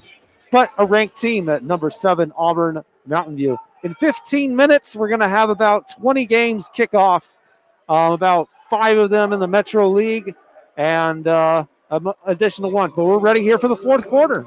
Thank you, Daniel. And yes, we are ready. Lake Stevens leading O'Day 20-3, and they've got a 3rd and 1 to go here at the start of the fourth quarter. Ball's on the 29-yard line. Hand off to Linden and nowhere to go. The O'Day defense steps up big time. And once again, there to make the stop, the first at the ball, number 56, Anthony Hall. And, what a big defensive play for the Fighting Irish here to start the fourth quarter, John. That was a good play. They didn't change their defensive formation, but I would have brought all my linebackers up there. But then again, that's how they played. They got some penetration, and Lake Stevens going for a 4th and 3. The ball's on the 28-yard line. And now a flag. No, they're not, because they're going to be 5 yards back. Yep. Illegal procedure. You got motion. Movement on the offensive side of the ball. Yep. So, man, John, I tell you what, O'Day starting the fourth quarter out the way you want. And now offense, you're going to have to put some points on the board. Only 3, which is uncharacteristic of the O'Day team. Not that they're necessarily a high-flying, high-scoring team, but they put some points on the board. And right now being held to only 3 points. That came on that first drive of the opening drive, I should say, for O'Day after the opening kickoff. But had that one play not been a penalty, that 60-70-yard run, it'd been a totally different game. Yeah, O'Day, a long run by Jason Brown was called back. Yep. So 4th down, the quick kick by the quarterback Mirren, nice and nobody kick. down there. Nice hits kick. at the 34, and it's bouncing down to the 20, inside the 15, the 14, 13, 12, 10. Oh, my.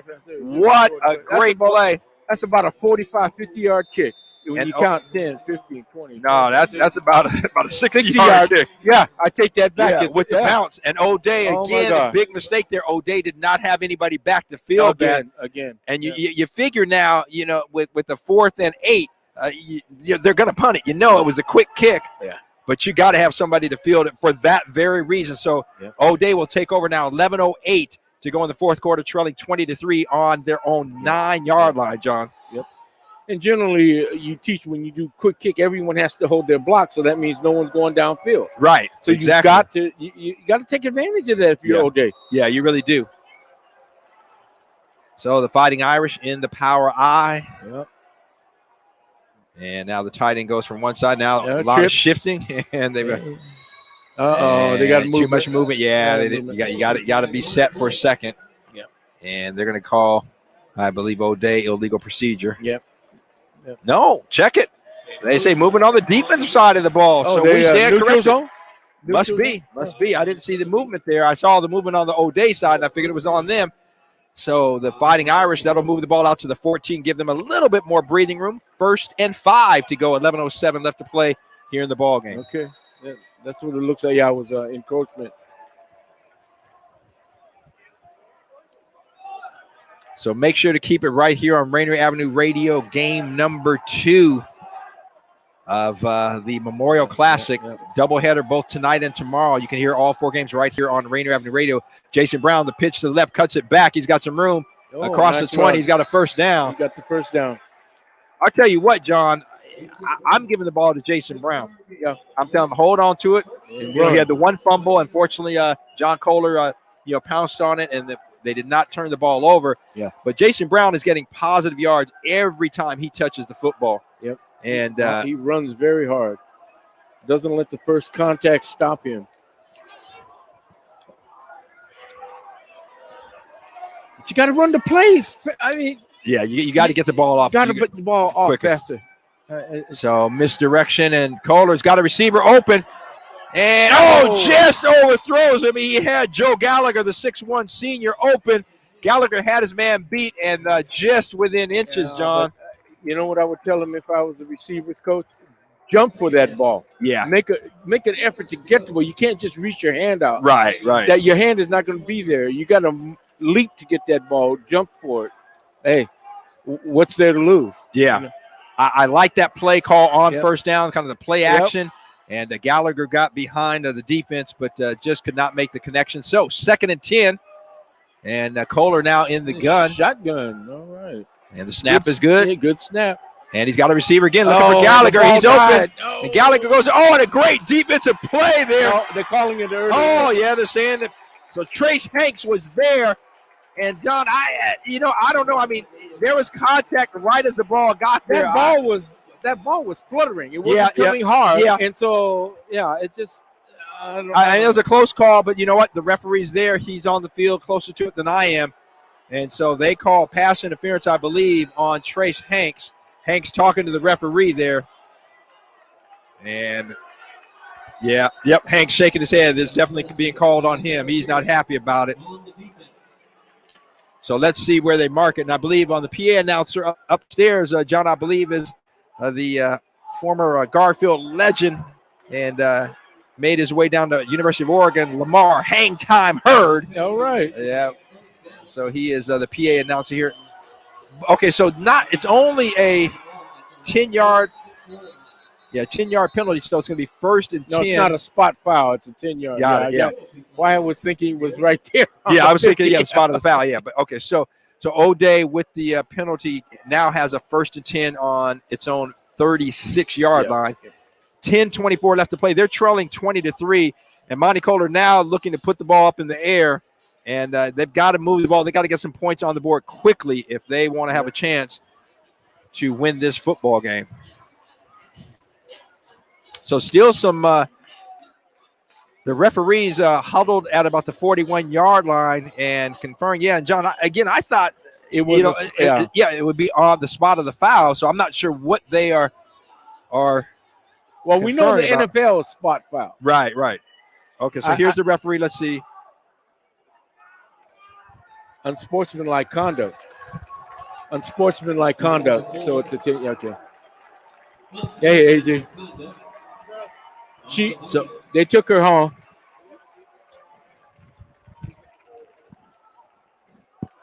So we got a first down because of the penalty, which was unsportsmanlike conduct. Yep. And John, if we were thinking about players of the game, right now I'm looking on the Lake Stevens side of the ball. Offensively, I think you got to go with Trace Hanks, the two big plays. Yeah. He would be the guy, my offensive player of the game. Defensive player of the game, a little bit more difficult there. Hanks has made some good plays. It's a little bit tougher. Yeah. Give us a minute. We'll figure that out. And in the meantime, Jason Brown cuts it back from the right to the left. He's on the sideline. Get out of bounds. And Jason Brown, run about 20 yards, and he's out of bounds. And that's what O'Day is going to need him to do, and they're going to have to move the ball with 10 minutes. That was a unsportsmanlike conduct, which was a dead ball 15-yard penalty. That's why it moved up that much. So O'Day 1st and 10 on the 32-yard line. They've got to get some points in a hurry and then get a stop. See, again, Monty, you got to get them to get that play in faster, because watch, when this play goes off, it's still about 10 seconds left. Yeah, and right up the middle. Nice run. And the big fullback takes over. And the benefit in that last play, John, it was out of bounds, so the clock wasn't running. So you can take your time a little bit more. You got a player down on the field, and I believe, if I'm looking, that looks like number 8 for Lake Stevens. That will be Drew Carter. Okay. And Drew Carter actually has had a fine defensive game for Lake Stevens. He's down right now, but he has played a good game on both sides of the ball. And so we hope it is nothing serious. It looks like it may be an ankle they're looking at. So timeout in the action. O'Day, a 1st and 10 on the Lake Stevens. And Carter, jogging off the field. So it looks like he is okay. And we'll be back in the ball game. So O'Day, a 1st and 10 on the Lake Stevens 21-yard line. Trailing 20-3, 10 minutes, 12 seconds left to go in the ball game.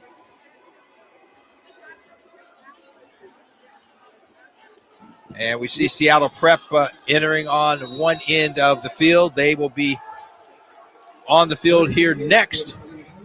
But right now, the Fighting Irish of O'Day trying to make a comeback. Jason Brown cuts it up. The student body right, and he's got positive yards every time, John. Yep. That's my guy. Okay, so let's see how long it takes. The clock is at 9:55. The play ends. Let's see how long it takes them to get this play and to get called and back on the line of scrimmage. How much time they lose. Meanwhile, Brown takes it all the way down to the 13-yard line, a gain of 8. So it'll be 2nd and 2.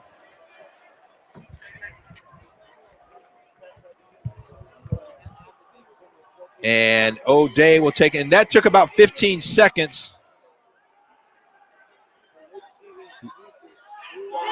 And the pass, caught and dropped. Oh, not able to hold on to it in the end zone is, big number 18. And that's that 6'5" target, John, when you look at Tucker Ashcraft. So he had his man beat, had a hand on the ball. Catch the ball. And just could not pull it in. Catch the ball. But if they're going to do any running plays, they should run plays to the outside so the guy can go out of bounds. Your runner can make an outside move. Oh, there he goes up the middle. Oh, nice play. Pretty good play. Straight up out of that I formation, the up back. And they're first down, 1st and goal. O'Day's got the ball, 1st and goal, about the 8-yard line. I formation. Handoff Brown. to Brown. Oh, Good defensive good play defensive coming play. in. Yep. And that was number 7, Marison Avery, cut with the stop. He shut it down. Yeah, he did. So it's going to be 2nd and goal back at the 10. Let's Pretty close see. to the 10. Yeah, where they spot it. And we got a timeout on the field here. No. So we'll see what the call is. Well, that stops the clock. And we also, again, this is the Memorial Classic. And so the Seattle School District will be recognizing an offensive and defensive player of the game for each of the games. And let's see what the call is. So call goes against O'Day. I'm not sure. Unsportsmanlike conduct. Those are the penalties that drive a coach crazy. And when you got it 1st and goal or 2nd and goal, and John, that is that's going to come. That's going to bring it back 15 yards to the 23-yard line. Oh man, can't do it. That hurts. So now you got 2nd and goal at the 23-yard line. Yep. Bonehead play. Bonehead action. Unsportsmanlike conduct. Yeah, those are the types of plays you cannot afford to have happen when you're trailing by 17 with under 10 minutes left, under 9 minutes actually, 8:50 left to go in the ball game. Right.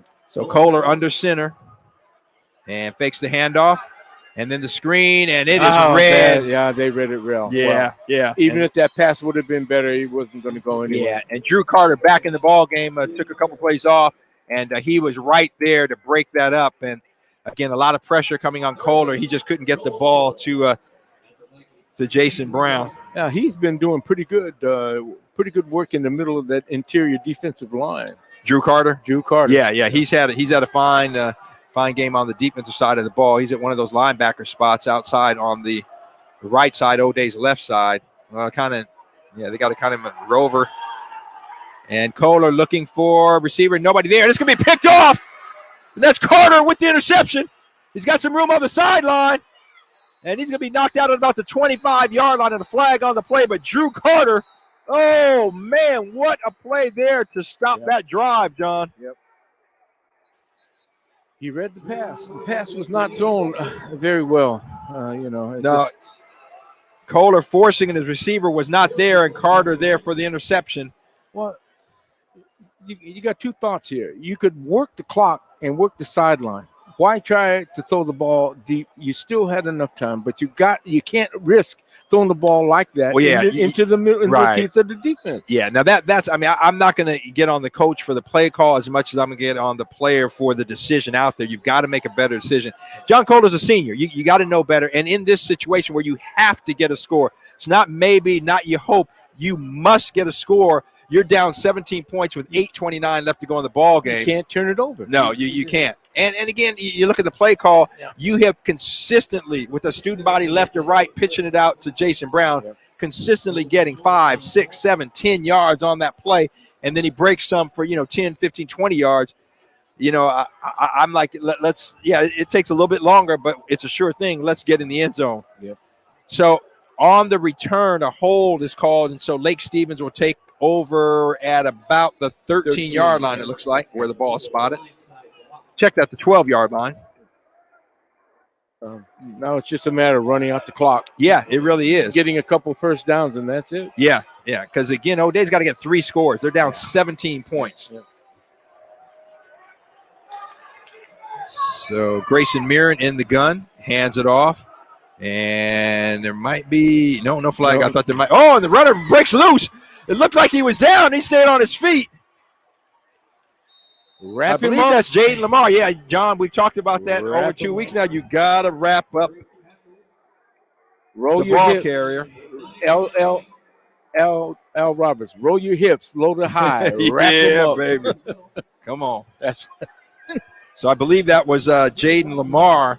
Yeah. And Lamar looked like he was stopped in the middle of the field, and all of a sudden he broke out of the pack and picks up about 9 yards. So it'll be 2nd and 1. Ball's on just beyond the 20-yard line, just short of the 21. Can't let them have this. Can't let them have this. And the clock is still ticking. Nothing off. 7:40 left to go. Pitch out to Lamar to the right side, I should say. He's going to cut it back. He broke gets the by. tackle. He's inside, and he's got some nice nice moves there to pick up out beyond the 40-yard line, John. Yep, that O'Day defender had him dead to rights, and he shook him, as they say, shake and bake, and he's gone. Give him the leg and took it away.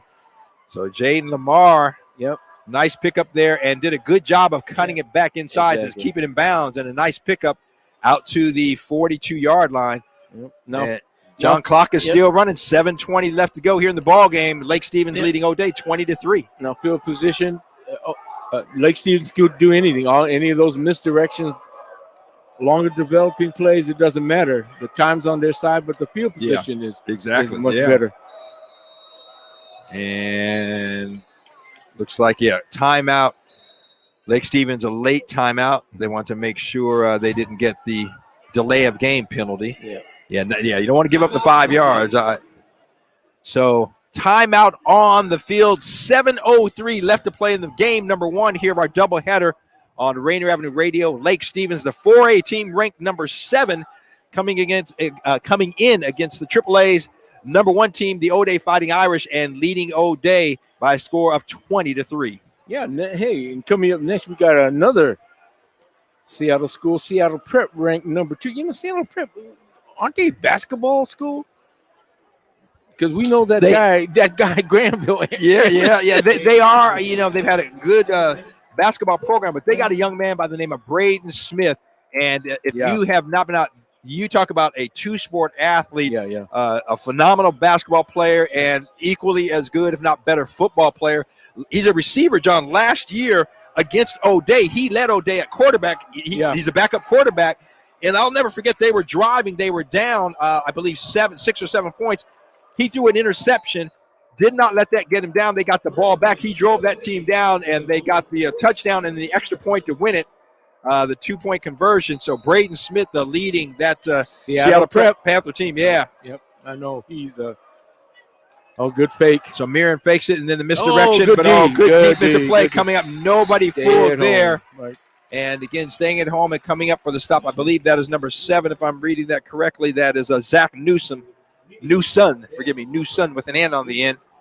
And he stops the receiver for about a 1-yard loss, so that'll make it 2nd and 11, 6:40 left to play. Just like we talked about, though, where their field position with time, they're going to run every kind of play they want now. I mean, the playbook's wide open. Yeah, it really is. You know, you're up 17 with 6 minutes left to play, and you got a team that is not one that will strike often and from a long way. I mean, they're going to keep the ball on the ground. Flag on the play pre-snap. I think it's going to be a motion. Motion. It's going to be motion. And it is. So 5 yards on Lake Stevens. But yeah, again, Lake Stevens doesn't have to worry because it's not like O'Day, it's like Rainier Beach, but it's going to put the ball up in the air and get some electrifying big plays. They're gonna it's keeping the ball on the ground, and at this point you can't do that. It's only 6:23 left to go in the ball game. You're down 17. You got to get a defensive stop and figure out how to get some points on the board in a hurry. And like I said, because of the change in field position, it opens up the playbook for Lake Stevens to do a little bit more riskier stuff. They got an empty backfield right now. They got 4 receivers out. 5. You got 5 receivers. Yeah, no, he's motioning across, but he's throwing it. Well, I guess that's good play on the ball there by O'Day defender. That was number 27, Trey Stokes coming up and knocking the ball away. He read it perfectly. Now, if he could have just grabbed it. And taking it the other way. Yeah, it would have been a pick 6 because there's nothing in between. Exactly. There was nothing in between him and the end zone. Right. Yeah, and that's one of the things, John, I mean, I've noticed and can talk more about this, but, defensive backs, I mean, the coaching for defensive backs, you've got to help them understand how to play. Number one, you keep that cushion, which means you keep that receiver in front of you. You've got a couple of yards in between. So if he makes a break, you can make a break on the ball. Right. We taught 3-step shuffle. So you're never, your foot not caught flat-footed. You got to be on your toes. And the other thing is area, man, ball. We taught zone, area, man, ball. You can't deviate. So Lamar with a pickup of about 8 to maybe 10 yards on that play, John. But we got a penalty. I think it's going to be. I think it's a hold. Probably a hold. Yeah, it's back in the backfield, so likely a hold. But you're right. I mean, one of the things for defensive backs, and you don't see it taught as much, I don't think, because the reason I don't think it's taught as much because you see the same errors from defensive backs at the high school, college, and pro level. And a couple of things. One, talked about that cushion. You want to keep that receiver in front of you. So even if you're doing a bump, you press, you make that contact, then you've got to come back. Shuffle back. And you got to keep him in front of you, because if he's able to cross your face, what happens is if you don't have that cushion, he makes that move, he's got to step on you. He's got to step on you. Whereas if you've got that 2-yard cushion, he makes that break. Yep. You can break on the ball, and then at that point you got to be expecting the ball coming. Exactly. And too often DBs are not looking back; they don't know where the ball is. And then most DBs get beat if they can't catch. They're going to grab. Yeah, exactly. So it looks like the call. I don't know if the flag was picked up, John. I think maybe it was, because the ball is where the receiver was brought down on the 45. So with that, that's going to make it 4th and 7 to go. Yeah, it looks like it. Yeah. And the quarterback, who's also the punter, Grayson Mirren, back, and it looks like he will punt. Now, O'Day's got to get back. Yeah, there you go. Now you got a O'Day player going back to receive that punt. But it's going to bounce down. He gets another great bounce inside the 10, inside the 5. They're going to let it bounce until the 1 and down it, and that's exactly what they do. John, you've got to get somebody back there. You've got to feel the punt. In a quick kick, the line has to stay in a little longer because you're not snapping the ball that deep. Yeah. And you can't – you got to cover it because look what happened. Yeah. That ball rolled. If nothing else, I mean, this is a non-league game, doesn't impact – your standings a whole lot. There's some lessons to be learned from this ball game for O'Day, and you can best believe that Monty Kohler and his coaching staff are going to make sure his team gets those messages and learns from this this game tonight. On a deep snap, it's about 10 yards back. You hit the line on the scrimmage, and you hit your guy, and you count 1,001, 1,002, then you take off. On a quick kick, you have to hold your guy because you're kicking so close to the line of scrimmage. I mean, it's almost like the quarterback taking a shotgun. So, it's – I don't know why they didn't cover it. It just put you in terrible field position. Yeah, I mean, one guy back to avoid what you have now, which is the ball literally on the goal line. You've got first, and you got 99 plus yards to go. And any mistake will cost you. Exactly. So penalty, and I think it may be some movement on O'Day. Let's see what the referees say, which would be half the distance to the goal, which is part of my grammar. Ball ain't going nowhere because it knows the ball's on the goal line. Yep, doesn't matter. Inconsequential, remains first down, 1st and 10. Ball didn't move. All right, so Fighting Irish come back into the huddle. Just don't hold or commit a foul in the end zone. It's a safety. Don't fumble the ball. Don't throw an interception. Just play it basic. Play it vanilla. So Kohler with the sneak, and he's going to get maybe a couple of yards, so give them a little bit of room. And the whole thing about quarterback sneaks, many times the quarterback gets the ball and so anxious, he gets up there real fast. Most coaches will teach you, wait a second, look at where you can slide in because the line is pushing both teams, but if you get a neutral stand-up, you still have an advantage as a quarterback who's sneaking it. Well, one of the things I used to do as a quarterback when I played that position is I would kind of see and real quickly pitch out to Jason Brown on the right side, and he's across the 5 out to the 6-yard line, so they make it 3rd and about 5 or 6 to go. So, John, one of the things as a quarterback, I would come up and see where the defense is. There a gap? Is there somewhere? And depending on where that gap is, I'm tapping my center on that side of his hip, so he knows I'm coming to that side. Now, if the defense shifts, then you shift with it. But, you've got to – again, they're just little things, fundamental things that, I know you as a coach, I learned years ago that it just doesn't seem it is as apparent these days. And maybe they are. We're just not seeing it. And Brown on the right side. Run. Oh, he got out there first down. Cuts it up. Yeah, first down out close to the 15-yard line. 4:17 left to go. Clock is still running. Time is definitely not on O'Day's side, unfortunately. At this point, I mean, it's like you go ahead and play your best game here, do what you can these last 4 minutes. But, again, this is not an offense that's going to open it up and throw it deep. So unless you get a breakaway. Hand off to Brown. Check that. Kohler keeps it, looking for his receiver, throws it out in the flats. And he's got a receiver who's got some yards and then some. I believe that was number 5, Joe Gallagher. First down. First down. That was a good play. That's a very good play. Yep, Gallagher with the pickup there.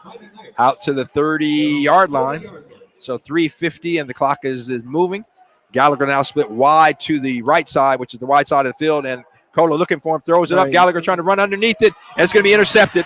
Yeah, he put too much air under it. Yeah, put too much air and threw it way too far inside. You got to throw it on the outside shoulder. Throw it like a fade, just a fade. You throw it to the sideline, Trace Hanks are there for the interception. So Lake Stevens will take over on, I believe, the 40-yard line. Its own 40-yard line. 3:42 left to play, leading O'Day 20-3.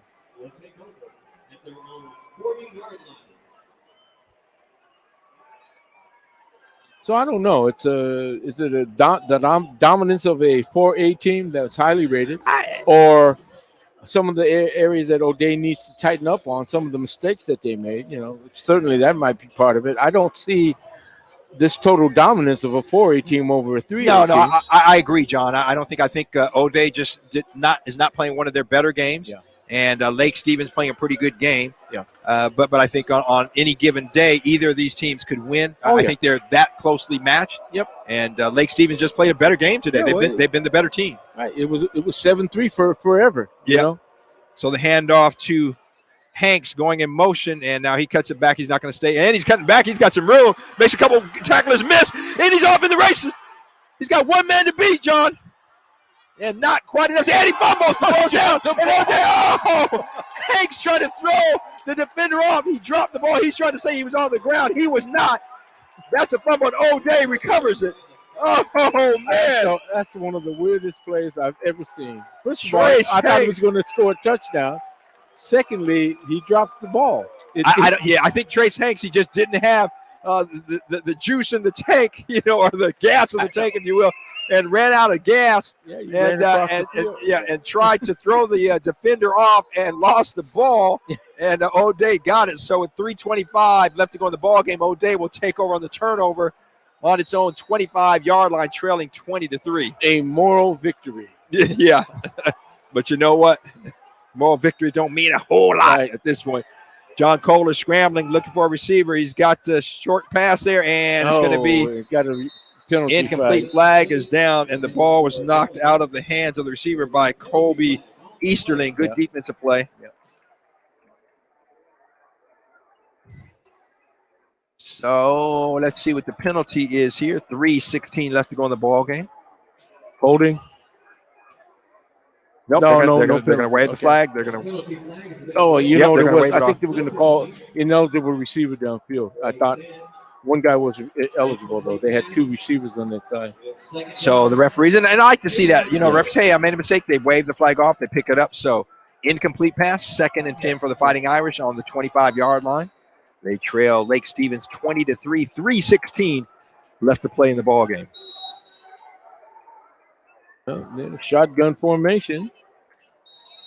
And some movement. I believe that's going to be on the defensive side of the ball. It looked like it was encroaching. You know what, John? I get it, but at this point, it doesn't matter. I know. And there was no contact made, a little movement. But hey, if you're O'Day, you say, hey, give me those 5 yards. So you got to call it as it is, regardless of where you're at in the ball game. 3:01 left to go. Plus the clock stops on the penalty. Yeah, so that helps. But so O'Day gets 5 yards and the clock stops. But it was stopped anyway on the incomplete pass. So Kohler getting the play. O'Day now with the 2nd and 5 on the 30-yard line.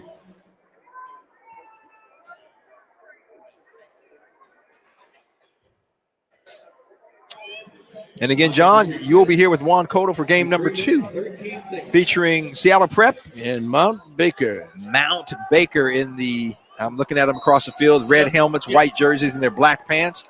And the Northwest League, Mount Baker Mountaineers. And they're single A, correct? Single A. Taking on Seattle Prep. Kohler looking to his right. He's got a receiver there. That's number 18, Tucker Ashcraft.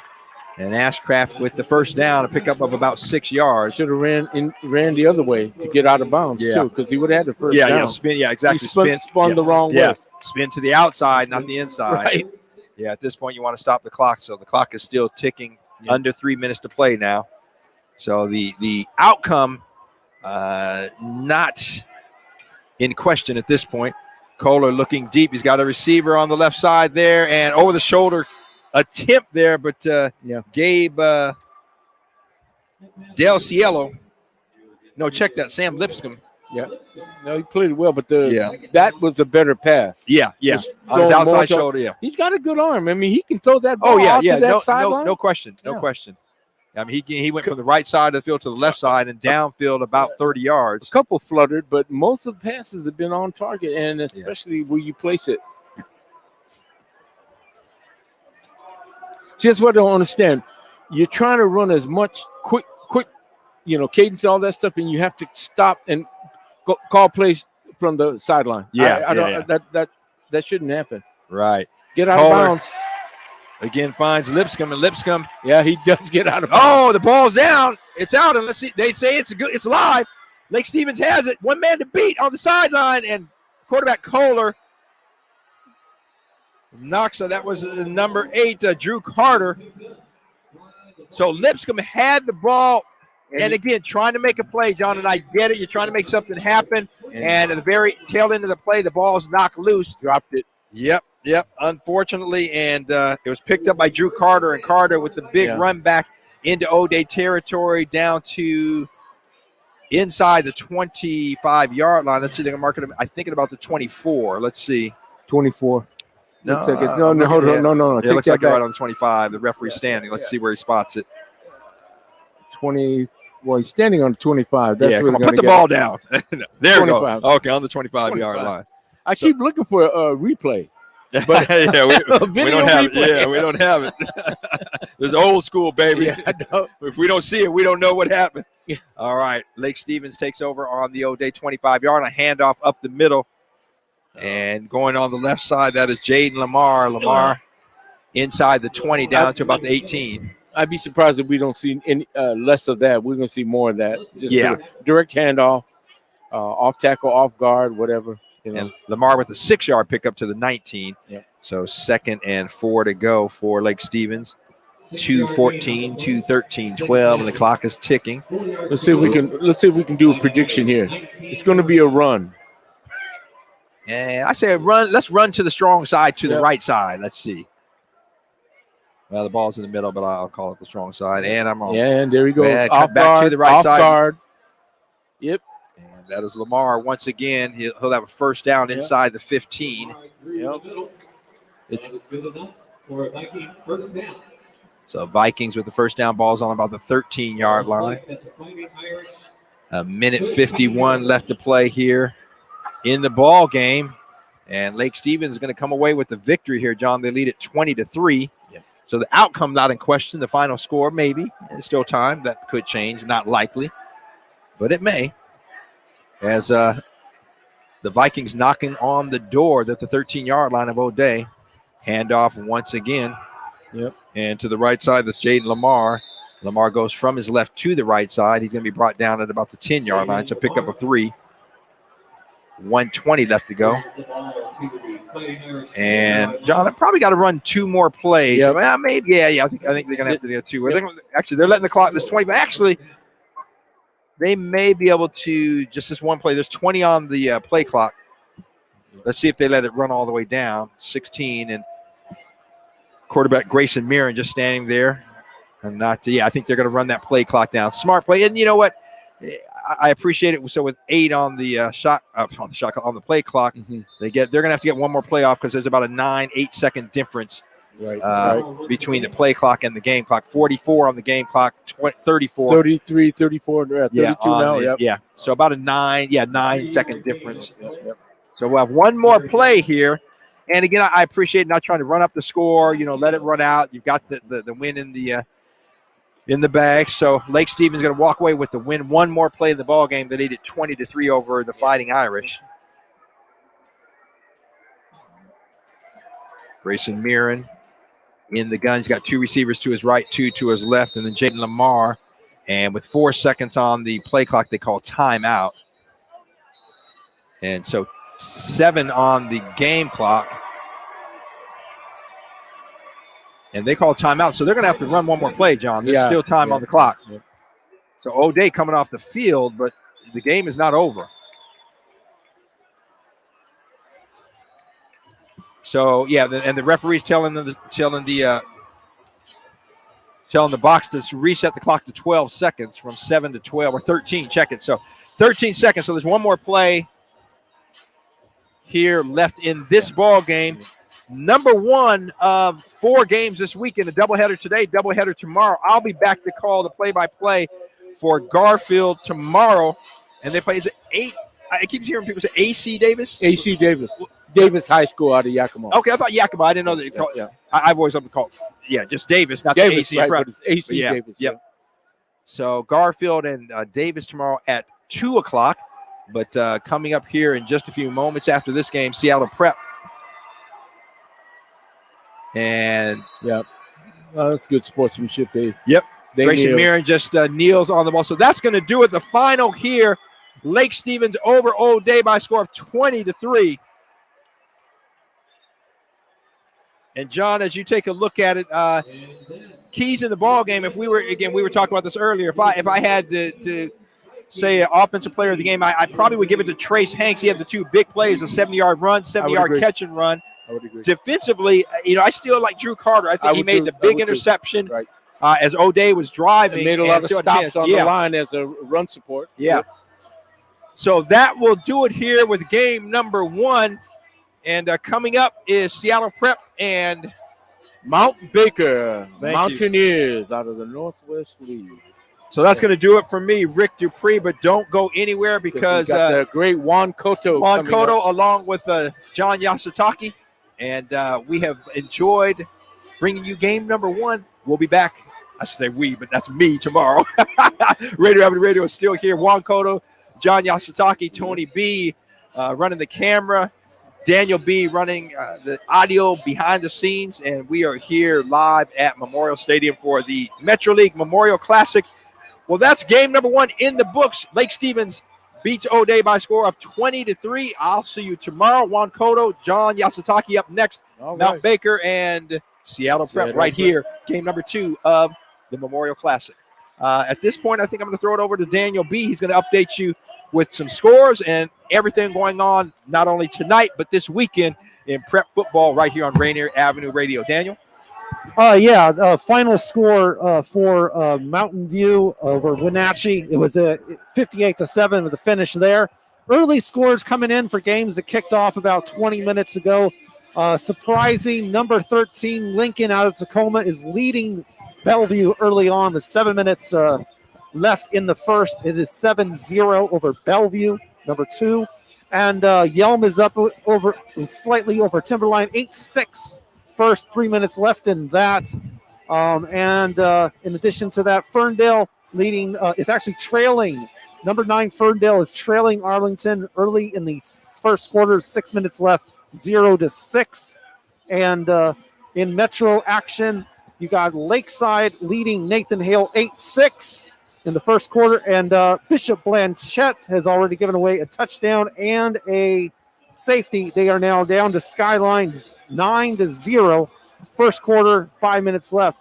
We're going to be back with you at about 7:45 or whenever the next game actually does start, with number 6 Seattle Prep in 3A play taking on 1A school Mount Baker. That goes down at 7:45 or whenever the game actually kicks off. Go ahead and queue the game up on Facebook, YouTube, and Twitch. Just search Memorial Classic Lake Stevens at number 6 Seattle Prep. You will find it there, or just go to our Rainier Avenue Radio app. Search that for iPhone and Android users. Just click that. You can listen live there. And also on our website, RainierAvenueRadio.world, go to the stream on the upper right, click it, and you'll be streaming live. We'll be back with you when the action's there. Join us then with Mount Baker at Seattle Prep at Memorial Classic, game number 2.